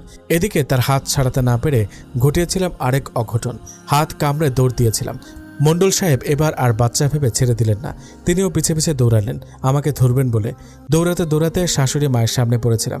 তিনি আমাকে দৌড়াতে দেখে কঠিন গলায় বকাবাদ্য করলেন। আমি চুপসে গিয়ে দাঁড়িয়ে দাঁড়িয়ে বকা শুনছিলাম। আশেপাশে মণ্ডল সাহেবের অস্তিত্ব ছিল না। কিছুদিন আগেও আমার পিছে দৌড়াতে দেখেছিলাম তাকে, এখন বকার সময় গায়েব। লোকটা হাড়ে বজ্জাত। শাশুড়ি মা আমার মাথায় ঘোমটা টেনে ঘরে যেতে বললেন। বাড়ির বউদের লাফালাফি দৌড়াদৌড়ি করা খাটে না, জামাই এসেছে, খেদমত করতে হয়, এই সেই বলতে বলতে নিজেদের ঘরে চলে গিয়েছিলেন। এদিকে আমি বকা খেয়ে মন খারাপ করে উঠোনে দাঁড়িয়েছিলাম। মণ্ডল সাহেব কোত্থেকে যেন এসেই ভাউ বলে আমাকে চমকে দিলেন। আমি রাগে চোখে তাকে দেখতে পেতেই শাড়ির আঁচল কোমরে বেঁধে তাকে ধরতে এলাম। অমনি তিনি দৌড় দিলেন। তার দৌড়ের গতির সাথে আমি পারছিলাম না। বিয়ের আগে ভালোই দৌড়াতে পারতাম, কিন্তু বিয়ের পর শাশুড়ি আম্মার ধমক, শাসন বারণে সারাদিন ঘরে বসে থাকতে থাকতে বিলিতি মানে ব্রয়লার মুরগি হয়ে গিয়েছিলাম। দৌড়ের গতি কমে গিয়েছিল। মণ্ডল সাহেবকে ধরতে না পারার আক্ষেপে হাত পা ছড়িয়ে কাঁদতে মন চাইল। বাড়িতে গরুর গোবর সংগ্রহ করা হতো। শ্বশুরাব্বা সেগুলো গাছ রোপণে ব্যবহার করতেন। তারপর উঠোনে লেপার কাজেও গোবর ব্যবহার করা হতো। হাজি ভর্তি গোবরের দলা দেখে মাথায় বুদ্ধি এসেছিল, আজকে মণ্ডল সাহেবের খবর আছে। আঁচল কোমরে বেঁধে হাতে গোবর তুলে নিয়ে তার পিছে পিছে যতটুকু কাছাকাছি আসা যায় এসেই গোবর গায়ে ছুঁড়ে মেরেছিলাম। বেচারার পিঠ পুরো মাখামাখি হয়ে গিয়েছিল গোবরে। আমি হাসতে হাসতে গড়িয়ে পড়ছিলাম। মণ্ডল সাহেব রাগে রাগে চোখে আমাকে দেখছিলেন। ততক্ষণে আমরা দৌড়াতে দৌড়াতে বাড়ির পেছনের পুকুরের সামনে চলে এসেছি। তাকে সাহেবকে রাখতে দেখে হাসতে হাসতে বলেছিলাম, গোবর মশাই, আপনার বাড়িতে মণ্ডল গাছ আছে? উনি কোনো প্রত্যুত্তর না করে রাগে রাগে দৃষ্টিতে চেয়েছিলেন। আমি তার রাগে রাগে দৃষ্টির থোড়াই পাত্তা না দিয়ে বললাম, আসলে মণ্ডল বাড়ির মণ্ডলটা হারিয়ে গেছে তো, তাই খুঁজছি। মণ্ডল সাহেব কিছুক্ষণ চুপ থেকে উল্টো ঘুরে ওপাশ দিয়ে বাড়ির ভেতর চলে গেলেন। আমি হতবুদ্ধির মতো তাকে চলে যেতে দেখেছিলাম। ভয়ও করছিল ভীষণ। তিনি নিশ্চয়ই রেগে গেছেন। এ ধরনের ফাজলামি করা একদমই উচিত হয়নি। উনি যেহেতু শহরে বেশি থেকেছেন, গোবর টোবর পছন্দ করবেন না, এটাই স্বাভাবিক। বেশি পণ্ডিতি করে গোবর ছুটতে কে বলেছিল? এইসবই ভাবছিলাম। সেবারের মতো এবারও যদি রেগে থাকে, রাগ ভাঙাবো কি করে? এসব বলে বলে নিজেকে ধমকাচ্ছিলাম। ভাবনার মাঝে অমনি কে যেন জাপড়ে ধরে আমার গালে কি যেন লাগিয়ে দিল। ঘুরে চাইতে মণ্ডল সাহেবের হাস্যোজ্জ্বল মুখশ্রী দেখলাম। হাতে গোবর, অর্থাৎ তিনি আমার গালে গোবর লাগিয়ে দিয়েছেন। হাসতে হাসতে বলেছিলেন, আমি গ্রামের পোলা রূপ বউ, মাটি গোবর গায়ে লাগিয়ে বড় হয়েছি। সামান্য গোবরে আমায় তুমি কুপকাত করতে এসেছ, বোকা কুট্টি বউ। আমি খেপে গিয়ে তাকে কিছু বলতে চাইলাম, তার আগেই আমাকে নিয়ে পুকুরে ঝপাত করে লাফিয়ে পড়লেন তিনি। হঠাৎ করে লাফিয়ে পড়ায় আমার নাক ও গলা অবধি পানি ঢুকে গিয়েছিল। পানির মধ্যে ফুঁসে উঠে তাকে ধাওয়া করছিলাম। লোকটা মারাত্মক ধুরন্ধর। আমাকে নাকানি চুবানি খাইয়ে তবেই দম নিয়েছিল। অসময়ে গোসল করার কারণে ঠকঠক করে কাঁপছিলাম। ভেজা চুল শুকাতে অনেক কষ্ট হতো। সে সময় ফ্যানের অস্তিত্ব ছিল না। হাত পাখায় একমাত্র ভরসা। ঘরের সামনের বারান্দায় হোগলার পাটি বিছিয়ে তালপাতার পাখা দিয়ে বাতাস করতে করতে চুল শুকাতাম, কিন্তু অবেলায় গোসল করার কারণে সেটা করা সম্ভব হচ্ছিল না। সাজবেলা হয়ে এসেছিল। কাঁপতে কাঁপতে ঘরে ঢুকে কুপি জ্বালিয়ে খাটে বসেছিলাম। সে সময় বিদ্যুৎ বেশিরভাগই সময়ই থাকতো না। ঘন্টার পর ঘন্টা বিদ্যুৎ ছাড়া থাকতাম। এমনকি টানা ৩-৪ দিনও বিদ্যুৎ আসতো না, এমনও হয়েছে। মণ্ডল সাহেব ঘরে এসে আমাকে কাঁপতে দেখে এগিয়ে এসে গামছা দিয়ে চুলগুলো মুছে দিচ্ছিলেন। রেগে থাকার কারণে তাকে বারবার সরিয়ে দিতে চাচ্ছিলাম, কিন্তু তিনি এক বিন্দু না সরে চুলগুলো মোটামুটি শুকিয়ে কুপি দিয়ে আগুনের ছাঁচ দিচ্ছিলেন শরীর ও চুলে। চুল শুকিয়ে গেলে মাথা আঁচড়ে তেল দিয়ে খোপা বেঁধে দিয়েছিলেন। এই বজ্জাগী লোকটা কখনোই আমাকে বেশিক্ষণ রেগে থাকতে দিত না, অথচ তিনি মাসের পর মাস রেগে থাকতেন। মণ্ডল সাহেব সেবার আমাকে শহরে নিয়ে যেতে এসেছিলেন। সবাইকে ছেড়ে শহরে যাব ভেবে মন খারাপের পাশাপাশি উদ্দীপনা বেশি কাজ করছিল। শহর কেমন হয়, সেখানেও কি গ্রামের মতো সবকিছু? সেখানে তো শাশুড়ি আম্মা থাকবে না, তাহলে তো দৌড়াদৌড়ি করতে কোনো মানা নেই, আমাকে ধমকানোর কোনো মানুষ নেই। এসব ভেবে ভেবে খুশিতে আটখানা হয়ে যাচ্ছিলাম। তখন যদি জানতাম শহর কি, তাহলে বোধহয় কোনোদিনও শহরে আসার নামও মুখে নিতাম না। মণ্ডল সাহেব শেষবারের মতো আমাকে পুরো গ্রাম ঘোরালেন, বাবার বাড়ি থেকেও ঘুরিয়ে আনলেন। বাড়ির গুরুজন সবার সাথে বসে সিদ্ধান্ত নেওয়া হলো আমাকে এবারই শহরে নিয়ে যাওয়া হবে। তা শুনে শাশুড়ি আম্মা আমার উড়নচণ্ডী ভাব কমিয়ে সংসারে মনোযোগ দিতে কড়াকড়িভাবে আদেশ দিয়েছিলেন। আমিও ভদ্রবাচ্চার মতো সায় জানিয়েছিলাম, এবার আদর্শ বউ হয়েই দেখাবো। শহরে যাওয়ার দিন দুয়েক আগে মণ্ডল সাহেব নিজেদের জমিতে ধান রোয়ানিতে নেমে পড়েছিলেন। গ্রামে আসলে তিনি এই কাজে নেমে যেতেন। মণ্ডল বাড়ি ছিল ধান চাষের আকড়া। লোকমুখে শোনা যায় সারা গ্রামে অভাব চললেও মণ্ডল বাড়ির উঠোনে ধান মাড়াইয়ের ধুম কখনো থামত না। আউশ আমন বিন্নি ধানে পুরো বছর ভরে থাকত। আমি তখন শ্বশুরবাড়ি এসেও এই কারবারটা লক্ষ্য করেছি। গোলা ভরা ভরা ধানে পুরো উঠোন লেপে থাকত। আমার শ্বশুর ধান কাটার মৌসুম এলেই উঠোনের সামনে তামাক নিয়ে বসতেন আর তদারকি করতেন। শাশুড়ি আম্মা সে সময় থাকতো মেজাজ গরম। সামনে যাকেই পেতেন তার কুষ্টি উদ্ধার করে ফেলতেন। ধান মুরগি পাখিতে খেয়ে ফেলত বলে কড়া পাহারা দিতেন। আমিও কত ধান পাহারা দিয়েছি। দুপুরবেলা মণ্ডল সাহেবের জন্য শাশুড়ি আম্মা খাবার পোটলায় বেঁধে নিয়ে ছোট দেবর ইউসুফকে নিয়ে যেতে বললেন। হঠাৎ আমার খেতে যেতে মন চাইল। শাশুড়ি আম্মাকে অনেক কাকতি মিনতি করে যাওয়ার অনুমতি চাইলাম। তিনি আমাকে কিছুতেই যাওয়ার অনুমতি দিচ্ছিলেন না, ধমকাধমকি শুরু করেছিলেন। বাড়ির বউয়ের আবার কিসের বাইরে যাওয়া, এরকম আরও নানা কথা। অনেক জোর করে অনুমতি নিয়ে শাড়ির আঁচল দিয়ে মাথায় ভালোভাবে ঘোমটা টেনে ইউসুফের সাথে ধান খেতে গেলাম। দূর থেকে মণ্ডল সাহেবকে দেখতে পেয়েছিলাম, ঘামে শরীর চিকচিক করছে। লুঙ্গি কাছায় উঠিয়ে এক ধানে ধান গাড়ছিল। সবাই বেশ মনোযোগী হয়ে ধান রোপণের কাজ করছিল। আমি ঘোমটা টেনে একটা গামছা বিছিয়ে ইউসুফকে তার ভাইজানকে ডেকে আনতে বললাম। ইউসুফ গিয়ে মণ্ডল সাহেবকে ডেকে আনলে আমাকে দেখে তিনি যার পণ্যায় অবাক হয়েছিলেন। সম্ভবত ভাবছিলেন শাশুড়ি আম্মা আমাকে আসার অনুমতি দিলেন কিভাবে।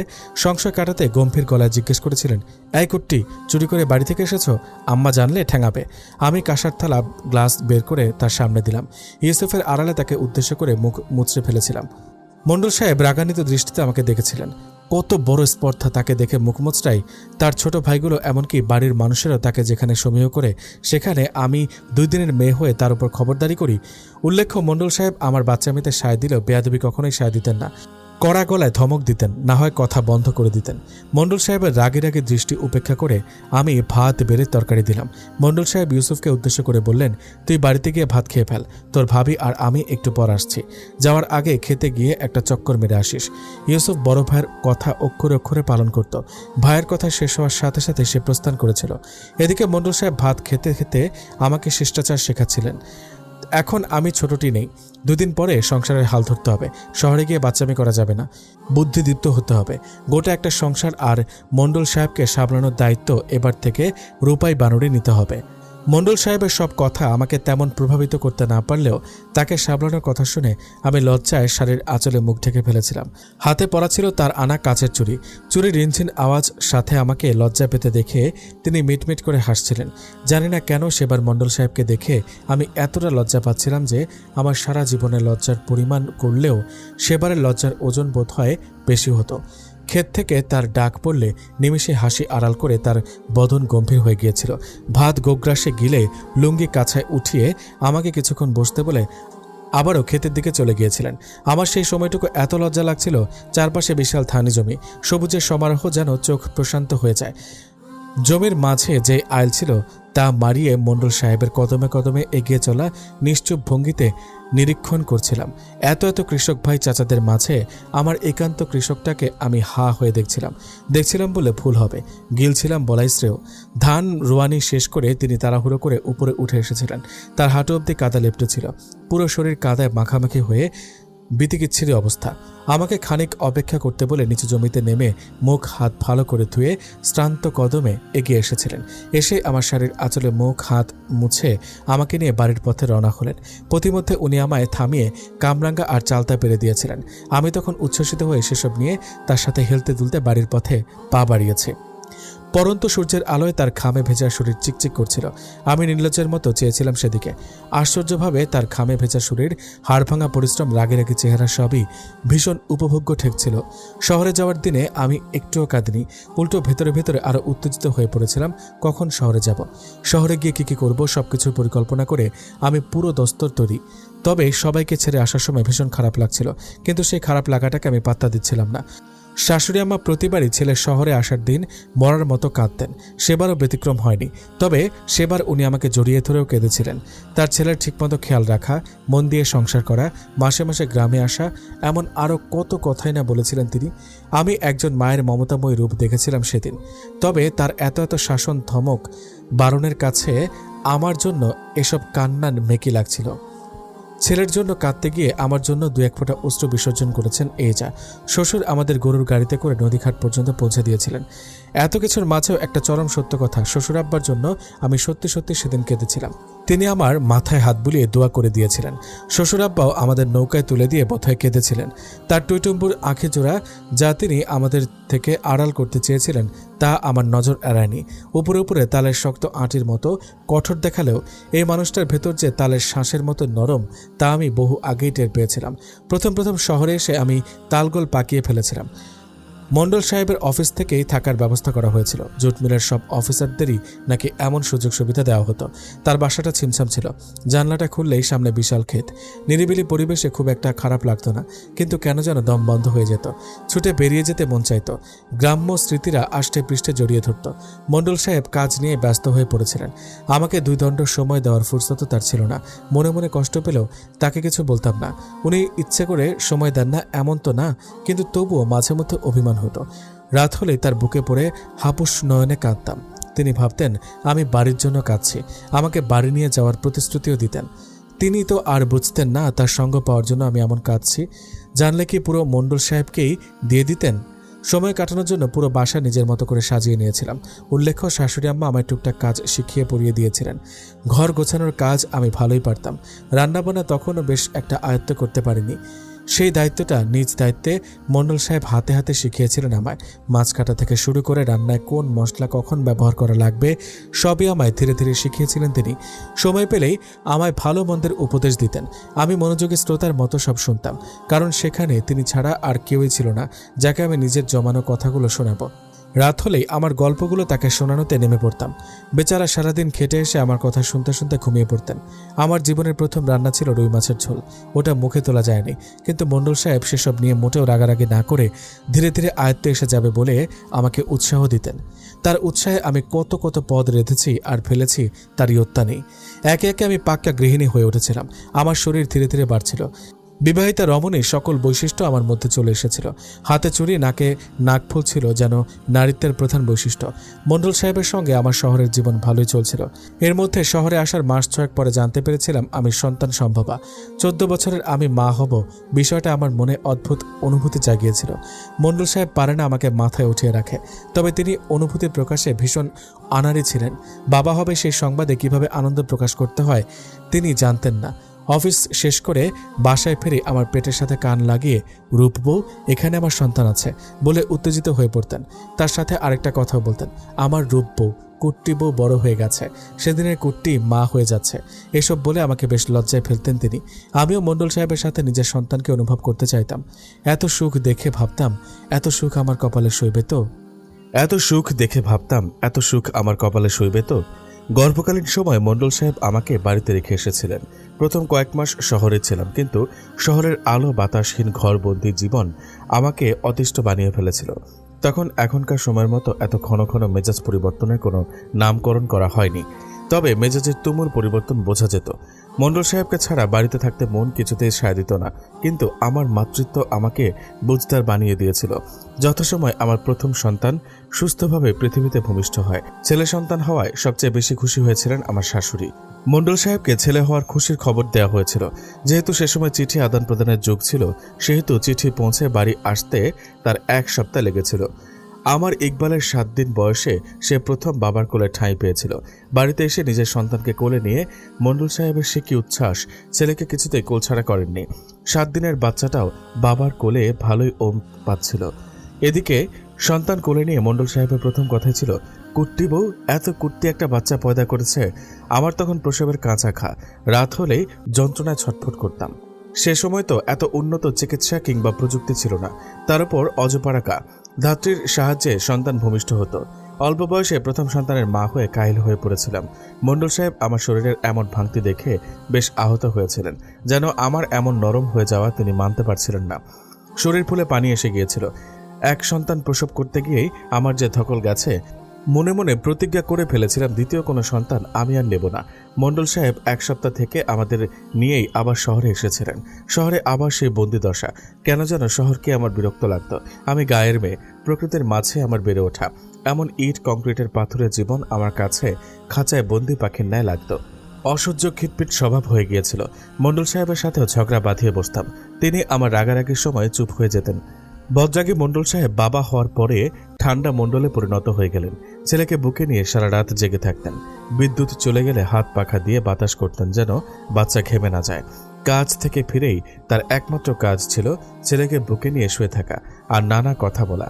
সুখী পরিবারের মানদণ্ড পরিমাপ করা হলে আমাদের পরিবার নির্দ্বিধায় জায়গা করে নিত বোধ হয়। রেডিও ছেড়ে তার খবর শোনা, ঠোঁটে চুরুট নিয়ে নিয়ম করে পত্রিকা পড়া, ছেলেকে বুকে নিয়ে হাঁটাহাঁটি করা, নির্ঝঞ্ঝট নিরিবিলি পরিবার। সবকিছু ছাপিয়ে আমার অবস্থানটা ছিল কোথায়? এই তো তার প্রশস্ত বুকের মাঝে, যেখানে তার কুট্টি বউয়ের কুট্টি মাথাটা নির্দ্বিধায় এঁটে যেত। আগে বলেছি আমি ছিলাম অক্ষয় জ্ঞানহীন।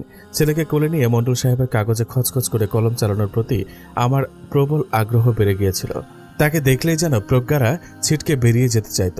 আমি তার পাশে বসে নিগুড় দৃষ্টিতে তা চেয়ে চেয়ে দেখতাম। আমার আগ্রহ দেখে মণ্ডল সাহেব আমাকে স্বরবর্ণ ব্যঞ্জনবর্ণ শিখিয়েছিলেন। হাতে হাত রেখে বর্ণমালা শিখিয়ে তিনি আমাকে নিজের নাম দস্তখত করতে সাহায্য করেছিলেন। স্বামীর সাথে সাথে শিক্ষকের জায়গাটাও সূক্ষ্মভাবে তিনি অর্জন করে নিয়েছিলেন। ছেলেকে বর্ণমালা আমি শেখালেও মণ্ডল সাহেবের কাছে তার প্রথম লেখাপড়ার হাতেখড়ি হয় এবং পরবর্তীতে তিনি ছিলেন ছেলের শিক্ষক। বাবার দেখা থেকে মনোযোগ দিয়ে পত্রিকা পড়া, রেডিওতে খবর শোনা খুব অল্প বয়সেই ইকবাল আয়ত্ত করে ফেলেছিল। বাবার মতো মহাপণ্ডিত গোছের কেউ যে হবে তা বাচ্চাকালে প্রকাশ পেয়ে গিয়েছিল। আমি আর কি শাড়ির আঁচল কোমরে গুজে ততদিনে পাক্কা গৃহিণী হয়ে বাপ বেটার তদারকি করতে করতে সংসারী খাতায় নাম লিখিয়ে ফেলেছি।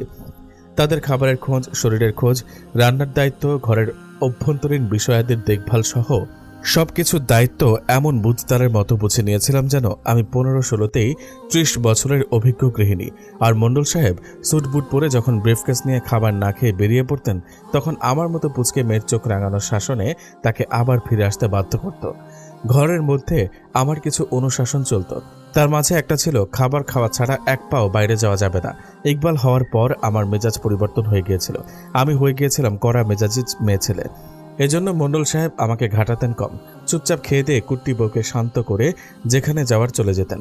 জানি না হঠাৎ করে মণ্ডল সাহেবের ঠান্ডা হয়ে যাওয়ার কারণ কি ছিল, তবে সংসারে একজন আগুন হলে অন্যজনকে যে পানি হতে হয় এই প্রজ্ঞাময় জ্ঞান আমি আরও পরে তার থেকেই অর্জন করেছিলাম। তার সাথে কাটানোর সময় এই নীতিতেই দুজনে সংসার করেছি। ইগোকে প্রাধান্য দিয়ে হুটহাট সিদ্ধান্ত নিলে বোধ হয় মণ্ডল সাহেবের রূপ বউ হয়ে থেকে যেতে পারতাম না। মাত্র 11 বছর বয়সের অবুঝ আমিটার তাকে কুত্তা ডাকার কারণে যে সংসার ভেঙে যাওয়ার কথা উঠেছিল, সেই সংসার আমি করতে পেরেছিলাম মণ্ডল সাহেবের ইগোকে প্রাধান্য না দেওয়ার কারণে। এটাও বুঝেছিলাম বহু পরে। ইসাক আলী মণ্ডল সাহেব বদরাগী হলেও তার জ্ঞান, প্রজ্ঞা ও সংযমের কাছে রূপাই বানু সবসময় হেরে যাওয়া নারী।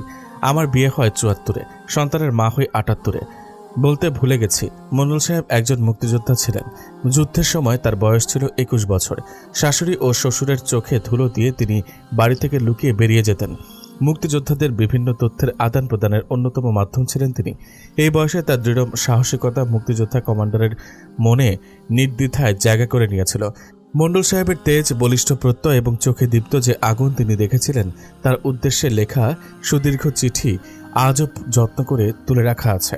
একটা ফ্রেমে বন্দি করে সেই চিঠি রেখে দেওয়া হয়েছে, যেন যুগের পর যুগ তা সংরক্ষিত থাকে। দাদির মুখে শোনা এইটুকু কাহিনী সুপ্তি প্রায়ই শুনেছে, যা এই মুহূর্তে সে শুদ্ধ ভাষায় গুছিয়ে লিপিবদ্ধ করছে নিজস্ব ডায়েরিতে। দাদি প্রতিবার এতটুকুই তাদের সবাইকে শোনায়, বাকিটুকু আজকে জানবে সুপ্তি। এরপরে কি হয়েছিল দাদি কখনো সেসব তাদেরকে শোনায় না কেন? এর রহস্য সুপ্তি উদ্ঘাটন করেই ছাড়বে। জার্নালিজমের প্রতি তার প্রবল ঝোঁক। এই আর্টিকেল নিয়ে সে একটা থিসিস অবশ্যই লিখবে। সুপ্তি ডায়েরি বন্ধ করে দাদির রুমে এলো। দাদি হাতে তাসবিহ নিয়ে জায়নামাজে বসে আছে। সুপ্তি দাদিকে আগে এতটা মনোযোগ দিয়ে দেখেনি। বয়সের ভারে নুয়ে পড়া দৃঢ় এক নারী। সে ধীর কদমে এগিয়ে এসে দাদির কোলে মাথা দিয়ে শুলো। কি সুন্দর ঘ্রাণ! দাদির শরীরের এই ঘ্রাণ সুপ্তিকে অন্য দুনিয়ায় নিয়ে যায়। রূপাই বানু কুচকে যাওয়া হাতে নাতনির মাথায় হাত বুলিয়ে দিলেন। সুপ্তি দাদির হাত ধরে বলল, দাদু একটা কথা বলি। কও। আচ্ছা দাদু, তুমি আমাদের সবসময় তোমার জীবনের অর্ধেকটুকু শোনাও কেন?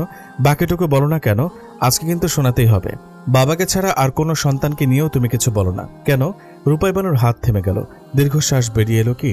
নাতির মাথায় হাত বুলিয়ে বললেন, সব কথা কইতে হয় না নাতিন, কিছু কথা মনে রাখুন বালা।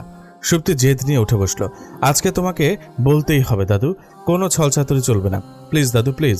রূপাই বানু প্রৌঢ়া হাত দিয়ে নাতির মাথা কোলে টেনে নিলেন। 2 ঘন্টা পরে চোখ মুখ ফুলিয়ে রুম থেকে বেরোলো সুপ্তি। মায়ের সামনে পড়ার ভয়ে দ্রুত নিজের রুমের দরজা বন্ধ করে ফুপিয়ে উঠল। আজকে সে দাদুকে অনেক বড় কষ্ট দিয়েছে। কিছুক্ষণ কেঁদে নিজেকে শান্ত করে আবারও ডায়েরি লিখতে বসল। মণ্ডল সাহেবের সাথে একসাথে সংসার জীবনের বছর 15 পেরিয়েছে। ততদিনে আমার কোলজুড়ে আগমন ঘটেছে ইসমাত, হামিদা, রাশেদ আর ইদ্রিসের। ইকবাল হওয়ার পরে বাচ্চা না নেওয়ার যে পণ করেছিলাম সেসব ঝেড়ে ফেলে ততদিনে আমি 5 সন্তানের জননী। 5 সন্তান ও সন্তানের বাবার দেখভাল করতে করতে আমি অভিজ্ঞ গিন্নির খাতায় পুরোদস্তুর নাম লিখিয়েছিলাম। মণ্ডল সাহেব সময় পেলে আমাকে সাহায্য করতেন কাজে। বাচ্চাদের শাসনের ক্ষেত্রে মণ্ডল সাহেব ছিলেন অত্যন্ত কঠোর। ইকবাল, ইসমাত আর রাশেদ তাকে জমের মতো ভয় পেত। বাবা ঘরে আসা মাত্রই তাদের অবস্থান হতো পড়ার টেবিলে।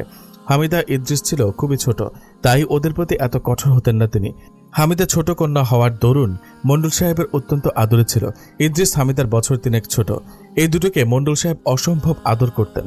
আদর তো সবাইকে করতেন, তবে বড় হওয়ার সাথে সাথে আদরের পাশাপাশি শাসন ও কঠোরতাও নেহায়েত কম দেখাতেন না।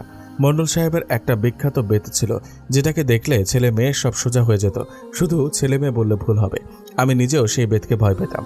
কোনো ভুল করলে আবার আমার গায়ে পড়ে কিনা ভেবেই তটস্থ থাকতাম। আমার ভয় পাওয়াটা ছিল নিতান্তই অমূলক। বড় হয়ে যাওয়ার পরে তিনি কোনোদিন আমার গায়ে হাত তোলেননি। যখন ছোট ছিলাম কান মুলে দিতেন, কঞ্চির বাড়ি দিতেন। ওগুলো ভেবেই এই ভয়টা হতো, না জানি রেগে গিয়ে কখন আমাকেও ছেলেমেয়েদের সাথে মারা শুরু করেন। বাস্তবিক তিনিও ছেলে মেয়েকে পড়াশোনা ও শিষ্টাচার শেখানো ছাড়া গায়ে হাত তোলেননি। বাচ্চারা মাত্রাতিরিক্ত কোনো ভুল করলে বেতের 2 বাড়ি মারতেন। এছাড়া বাবার এক হাঁকেই ছেলে মেয়ে রডের মতো সোজা। একবার ইকবাল আর রাশেদ কার গাছ থেকে যেন আম চুরি করে এনেছিল। মণ্ডল সাহেব তা কিভাবে যেন জেনে গিয়েছিলেন। বাসায় এসে গম্ভীর মুখে জানতে চেয়েছিলেন তারা কি সত্যিই চুরি করেছেন কিনা। আমার পেছনে লুকিয়েই 2জন মিথ্যা বলল। তাদের অকপটে বলা মিথ্যা উত্তরে মণ্ডল সাহেব আমার দিকে চেয়ে বলেছিলেন ছেলে মেয়ের দিকে নজর দেই কিনা। আমি তো নিজেও ভয়ে শেষ। লোকটার রাগকে আমি আগেও ভয় পেতাম, তখনও পেতাম। তাকে শান্ত হতে বললাম, কিন্তু তিনি আমার কথার পাত্তা না দিয়ে ছেলে দুটোকে আমার পেছন থেকে টেনে এনে বেত দিয়ে 2 বাড়ি মেরেছিলেন। এক চুরি করার জন্য, আরেকটা মিথ্যা বলার জন্য। এরপর আর কোনোদিন তারা মিথ্যা বলেনি, চুরিও করেনি। একবার কি নিয়ে যেন ছেলে মেয়েকে তুমুল কথা শোনালেন। বাবার ধমকে একজনও ভাত খেল না। ছোটগুলো বড় ভাই বোনের দেখা দেখি খেলো না। আমারও সেদিন রাগ উঠে গিয়েছিল। সন্তান না খেয়ে আছে, আমি কি করে খাই? কাউকে খাওয়াতে না পেরে সীমাহীন কষ্টে কাঁদতে কাঁদতে ঘুমিয়ে পড়েছিলাম। মণ্ডল সাহেব মাঝরাতে উঠিয়ে খেতে বললেন। আমি তো রেগে আছি, কোনো কিছুই আর খাবো না, একটা দানা পানিও মুখে নেব না। মণ্ডল সাহেব আমাকে উঠিয়ে ভাত মাখিয়ে মুখের সামনে ধরে বলেছিলেন, সন্তানদের ভালোর জন্যই মাঝে মধ্যে শাসন করি। খাবারের প্রতি রাগ দেখে কি লাভ শুনি? প্রথমে খেতে না চাইলেও ছেলে মেয়ে সবাইকে উঠিয়ে খাইয়ে দিয়েছেন শুনে আর না করিনি। মুখে স্বীকার না করলেও একজন আদর্শ স্বামী বা বাবা দুটোই ছিলেন তিনি। রাগ করবেন, শাসন করবেন, আবার বউ বাচ্চাদের প্রতি যত্ন খেয়ালেরও কমতি রাখবেন না। অবস্থা সম্পন্ন পরিবারের সন্তান হয়ে যেন ছেলে মেয়ে বিগড়ে যেতে না পারে, এ বিষয়ে ছিল তার কঠোর অনুশাসন। আমিও তার সাথে থাকতে থাকতে সংসারের মার প্যাচ ভালোভাবে আয়ত্ত করে ফেলেছিলাম। মাঝে মধ্যে মণ্ডল সাহেবও আমার কাছে বুদ্ধি পরামর্শ নিতেন। এ বিষয়ে তিনি মোটেও দ্বিধা কিংবা লজ্জা পেতেন না। মুখে কোনোদিন ভালোবাসি বলেননি, কিন্তু প্রতিদিন মাথায় বেশ যত্ন নিয়ে তেল দিয়ে বেনি করে দিতেন। ভালোবাসা প্রকাশের জন্য ওইটুকুই ছিল আমার কাছে পৃথিবীর শ্রেষ্ঠ যত্ন। জীবনের সবচেয়ে নির্মম ও করুণ সত্যটি যেদিন জেনেছিলাম সেদিন খুব খুশি ছিলাম। তার সাথে 18 বসন্ত কাটিয়ে ফেলেছি, সংসার করেছি 15টি বসন্ত। দুপুরের দিকে খবর পেলাম তাদের কারখানায় আগুন লেগেছে। আমার পায়ের নিচ থেকে মাটি সরে গিয়েছিল। বোরকা পরে ইকবালকে নিয়ে হন্তদন্ত হয়ে পাগলের মতো ছুটে গিয়েছিলাম তার কারখানায়। শত শত আগুনে পোড়া লাশ বেরিয়েছিল সেদিন কারখানা থেকে। মণ্ডল সাহেবের পোড়া স্যুট বুট ও শরীর যখন বেরোলো, আমি এক গগন বিদারী চিৎকার দিয়ে মাটিতে লুটিয়ে পড়েছিলাম। জ্ঞান ফিরে দেখলাম আমি আমার শ্বশুর বাড়ি, পাশে ছেলে মেয়েগুলো কাঁদছে। আমি মণ্ডল সাহেব বলে বলে পাগলামি করছিলাম। ছেলে মেয়েগুলো আমাকে জড়িয়ে ধরে চিৎকার করে বাবা বাবা বলে কাঁদছিল। ইস, কি বৃষ্টি সে কান্না! আমি ছটফট করছিলাম তাকে এক নজর দেখার জন্য। আমি শ্বশুরবাড়ি কিভাবে এলাম সেসব আমার মস্তিষ্কে আসেনি। কতক্ষণ আমি অজ্ঞান ছিলাম তাও জানি না। আমার মস্তিষ্ক শুধু মণ্ডল সাহেবকে দেখার জন্য ছটফট করছিল। আমার বাবা মা ঘরে ঢুকে আমাকে সামলাতে চাইলেন। আমি তো থামার মানুষ না। শেষে না পারতে তারা আমাকে মণ্ডল সাহেবের খাটিয়ার কাছে নিয়ে এলেন। মুখ থেকে কাফনের কাপড় সরাতেই আগুনে ঝলসানো একটা মুখ দেখে চিৎকার করে আমি দ্বিতীয়বারের মতো তার বুকের ওপরেই ঢলে পড়েছিলাম। সে ছিল তার সাথে আমার শেষ সাক্ষাৎ। এরপর চোখ যখন খুলেছিলাম ততক্ষণে মণ্ডল সাহেবের দাফনের কাজ সম্পন্ন হয়ে গেছে। মণ্ডল সাহেবকে ছাড়া আমি বেঁচেছিলাম ঠিকই, তবে আমার রুহের মৃত্যু মণ্ডল সাহেবের মৃত্যুর সাথে সাথে হয়েছিল। বেশ অনেক দিন আমি অপ্রকৃতস্থের ন্যায় আচরণ করেছি। প্রায় মণ্ডল সাহেবকে স্বপ্নে দেখতাম। তিনি আমার দিকে তাকিয়ে হাসতেন আর রূপ বউ বলে ডাকতেন। রূপ বউ ডাক শুনলেই দৌড়ে কবরস্থানের কাছে চলে যেতাম। এরপর শ্বশুর আমায় নিয়ে আসতেন সেখান থেকে। মণ্ডল সাহেবের কবরের ওপর শুয়ে থাকতে কি যে শান্তি লাগতো। মনে হতো তিনি কবরের ভেতর থেকে আমাকে রূপ বউ, কুট্টি বউ বলে ডাকছেন। আমার দেখা দেখে ছেলে মেয়েগুলো বাবার কবরের উপর এসে শুতো। আমার পাগলামি শ্বশুর শাশুড়ি কেউই কমাতে পারতেন না। এমনিতেই বড় সন্তান হারিয়ে তারা ভেঙে পড়েছিলেন, তার উপর আমার সীমাহীন পাগলামি ও উন্মাদনা তাদের মনে ভীতি সৃষ্টি করেছিল আমি কিছু ঘটিয়ে ফেলি কিনা। এজন্য আমার আশেপাশে কেউ না কেউ থাকতই। একা একা কথা বলা, মণ্ডল সাহেব বলে হুট করে ডেকে ওঠা, সবকিছুই মানসিক ভারসাম্যহীনতার ইঙ্গিত দিত। এরপর শ্বশুর বহু কবিরাজ দেখিয়ে আমাকে একটু সুস্থ করেছিলেন। মণ্ডল সাহেবের মৃত্যুর বছর পেরিয়েছে, আমি একটু সজ্ঞানে এসেছি। ছেলে মেয়েগুলোর পড়াশোনা থেমে গিয়েছিল। এরপর নিজের বুকে পাথর চেপে তাদের আবারও বিদ্যালয়ে ভর্তি করিয়েছি। মণ্ডল সাহেবের অফিস থেকে বেশ কিছু টাকা দেওয়া হয়েছিল, সেই সব দিয়ে ছেলে মেয়ের পড়াশোনার খরচ দিতাম। শ্বশুরও তার বড় ছেলে রেখে যাওয়া উত্তরসূরিদের পড়াশোনা করাতে কোনো কার্পণ্য করলেন না। আমার দেবর ইসমাইল ভাইয়ের বিয়েতেও বহু আগেই হয়েছে। একটা ছেলেও ছিল। ইউসুফের বিয়েও হয়ে গিয়েছিল। তার বউ যে আমাদের দেখতে পারতো না তা আমি বুঝতাম। 5 সন্তান ও আমার ভরণ পোষণ শ্বশুর দিত, সেটা সে মানতে পারত না। এ নিয়ে প্রায় ঝগড়াঝাটি হতো বাড়িতে। আমার বিয়ের কথাও উঠেছিল। সারা জীবন বিধবা, আমাকে বসিয়ে বসিয়ে কে খাওয়াবে? শ্বশুর দেবরদের ঘাড়ের ওপর এতগুলো পেট থাকলে অচিরে রাজার ভাণ্ডারও শূন্য হয়ে যাবে। শাশুড়ি মাঝে মধ্যে রাগারাগি করতেন, হয়তোবা তার ছেলের মৃত্যুর পেছনে আমার হাত ছিল সেটা ভেবেই। নিজে টুকটাক সেলাই করে 2 পয়সা রোজগার করতাম। আসলে একা থাকলেই মণ্ডল সাহেবের সাথে কথা বলার স্বভাবটা আমার পরিবর্তন হয়নি, তাই আমাকে কাজে ব্যস্ত রাখতে চাইতেন সবাই। হাঁস মুরগি পালন, সবজি রোপণ, কাঁথা সেলাই আর সময় পেলে ক্যাসেট চালিয়ে মণ্ডল সাহেবের নিজ গলায় গাওয়া রূপসাগরে মনের মানুষ কাঁচা শোনা, গান শোনা, এসবই ছিল আমার নিত্য নৈমিত্তিক জীবন। প্রতি মাসে কুরআন খতম দিতাম আর গরিব মানুষদের নিজের টুকটাক রোজগারের টাকায় নিজ হাতে রেঁধে খাওয়াতাম। তারা মন ভরে মণ্ডল সাহেবের জন্য দোয়া করতেন। আমি সাদা থানের ওপরে একটা চাদর দিয়ে মাথা ঢেকে কবরস্থানে চলে আসলাম। বৃষ্টি পড়ে সারা শরীর ভিজে গেলেও সেখান থেকে নড়তাম না। দূরে দাঁড়িয়ে কবরটাকে নিবিড়ভাবে অবলোকন করতাম। মনে হতো মণ্ডল সাহেব দূর হতেই তার রূপ বউকে মন ভরে দেখছেন। আমি চলে গেলে তিনি যদি রাগ করেন, তাকে তুমুল বর্ষণে একা রেখে চলে গেলে যদি অভিমান করেন। আমার তো তার সাথে বৃষ্টিতে ভেজার ভীষণ শখ ছিল। শহরের বৃষ্টিতে প্রাণ ছিল না। দুজনে মিলে কত পরিকল্পনা করেছিলাম বর্ষা এলে কোনো একদিন বাড়িতে এসে জব্বর ভেজা ভিজব। যথানিয়মে বর্ষা ঠিকই আসতো, কিন্তু তার আর ছুটি মিলত না। সেজন্য পরিকল্পনা কোনোদিন বাস্তবায়ন হয়নি। এখনও প্রকৃতির নিয়মে বর্ষা ঠিকই আসে, তবে মণ্ডল সাহেব হারিয়ে গেছেন ঠিকানাবিহীন অনন্ত বালুকায়। ছেলে মেয়ে বড় হয়েছে, শ্বশুর শাশুড়ি গত হয়েছেন বহুদিন হয়। ছেলে 3টা সবাই বড় বড় চাকরি করে, ছেলে মেয়েদের বিয়ে দিয়েছে। নাতি নাতনি নানি দাদি হয়েছি। সবাই শহরে থাকে, তাদের সাথে আমিও থাকি মণ্ডল সাহেবের শহরে। মণ্ডল সাহেব মারা যাওয়ার পরে কোনো দিন শহরে আসা হয়নি। ছেলেমেয়ে সবাই সবার আদর্শে বড় হয়েছে। আচার ব্যবহারে তারা যেন মণ্ডল সাহেবেরই প্রতিরূপ। আমি তাদের সফলতা ও শিষ্টাচার মন ভরে দেখি। দোয়া করি তারা বাবার আদর্শে যেন চিরদিন অটুট থাকে। এই তো সেদিনের কথা। ফ্রকে করে এতগুলো পেয়ারা নিয়ে বাড়িতে আসতেই পায়ের ওপর পা উঠিয়ে বসা এক কাঠখোট্টা পুরুষকে দেখলাম, যে গভীর নেত্রে আমার দিকে চেয়ে বলেছিলেন, তুমি কি রূপাই? আমি মাথা নাড়িয়ে সায় জানিয়েছিলাম। সেখান থেকে তো শুরু। এরপর কতগুলো বর্ষা কেটে গেছে তার হাত ধরে, কিন্তু মাঝপথে সেই হাতের মালিকের অস্তিত্ব চিরদিনের মতো বিলীন হয়ে গেল। তার বয়সটা 43-এ থমকে আছে, আর আমি বুড়িয়ে গেছি। মানুষটার সঙ্গে সাক্ষাতের লেনাদেনা বন্ধ কত বসন্ত। তার সাথে সাক্ষাতের জন্য আমি যে কত প্রতীক্ষিত তাকে তিনি জানেন। সে চিঠি ও ক্যাসেট যত্ন করে ট্রাঙ্কে তুলে রেখেছি। তার প্রতিটি জিনিস আমি আজও গুছিয়ে রেখে দিয়েছি। সময় পেলেই তা বের করে দেখি। থুরথুরে হাতে তার লেখা সে চিঠি আমি এখনো পড়ি। আগে বানান করে পড়তাম, এখন মুখস্থ হয়ে গেছে সে চিঠি। হৃদয়া স্পদেশু, রূপ বউ, কেমন কাটিতেছে তোমার দিনকাল? আশা করি বাড়ির সকলকে নিয়ে ভালোই কাটিতেছে। নিয়ম করিয়া দুধ ডিম খাচ্ছ তো? আম্মাজানের কথা মেনে চলিও।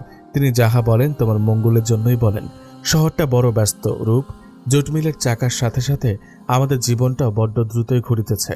কিন্তু এই যান্ত্রিক শব্দের মাঝেও তোমার সেই মন করা খিলখিল হাসি আর বাগানে দৌড়াদৌড়ির দৃশ্যটা আমার চোখের সামনে হুটহাট ভাসিয়া ওঠে। সেদিন তোমার পিছে দৌড়ানোটা মনে পড়িলে আজ নিজেরই হাসি পাইয়া যায়। তুমি সত্যই আমায় পাগল করিয়া ছাড়িবে। চিঠির সাথে একটা ক্যাসেট পাঠাইলাম। আব্বাজানকে বলিয়া দিয়াছি, তিনি তোমাকে এটি চালাইতে সাহায্য করিবেন। ক্যাসেটে আমার নিজের গলায় একটা গান রেকর্ড করিয়া দিলাম। একলা দুপুরে যখন মন খারাপ হইবে গানটা শুনিও। মনে করিও আমি তোমার পাশেই বসিয়া আছি। তোমার সেই অবুঝ প্রশ্নগুলোর কথা মনে পড়িলে এখনো অবাক হই। বড় তো হইতেছ, এবার একটু বুদ্ধিশুদ্ধি বাড়াও। পরের বার যখন আসিব তোমাকে এই শহরে আমার সাথে নিয়ে আসার ব্যবস্থা করিব ইনশাল্লাহ। তখন আর আমার চিঠির প্রতীক্ষায় থাকিতে হইবে না। নিজের যত্ন নিও, আমার জন্য দোয়া করিও। ইতি ইসহাক আলী মণ্ডল। পুনশ্চ। চিঠি লেখা শেষ হইবার পর মনে হইল তুমি তো পড়িতে জানো না, বাড়িতে আসিয়া পড়িয়া শোনাব। মণ্ডল সাহেব কথা শুদ্ধভাবেই বলতেন, তবে চিঠি লিখলে এভাবেই সাধু চলিত মিশেলে লিখতেন। একলা দুপুরে সে চিঠি আজও পড়েছি, প্রতিটি অক্ষরে হাত বুলিয়েছি। লেখাগুলোয় হাত ছোঁয়ানোর মতো মণ্ডল সাহেবকেও যদি এভাবে ছোঁয়া যেত।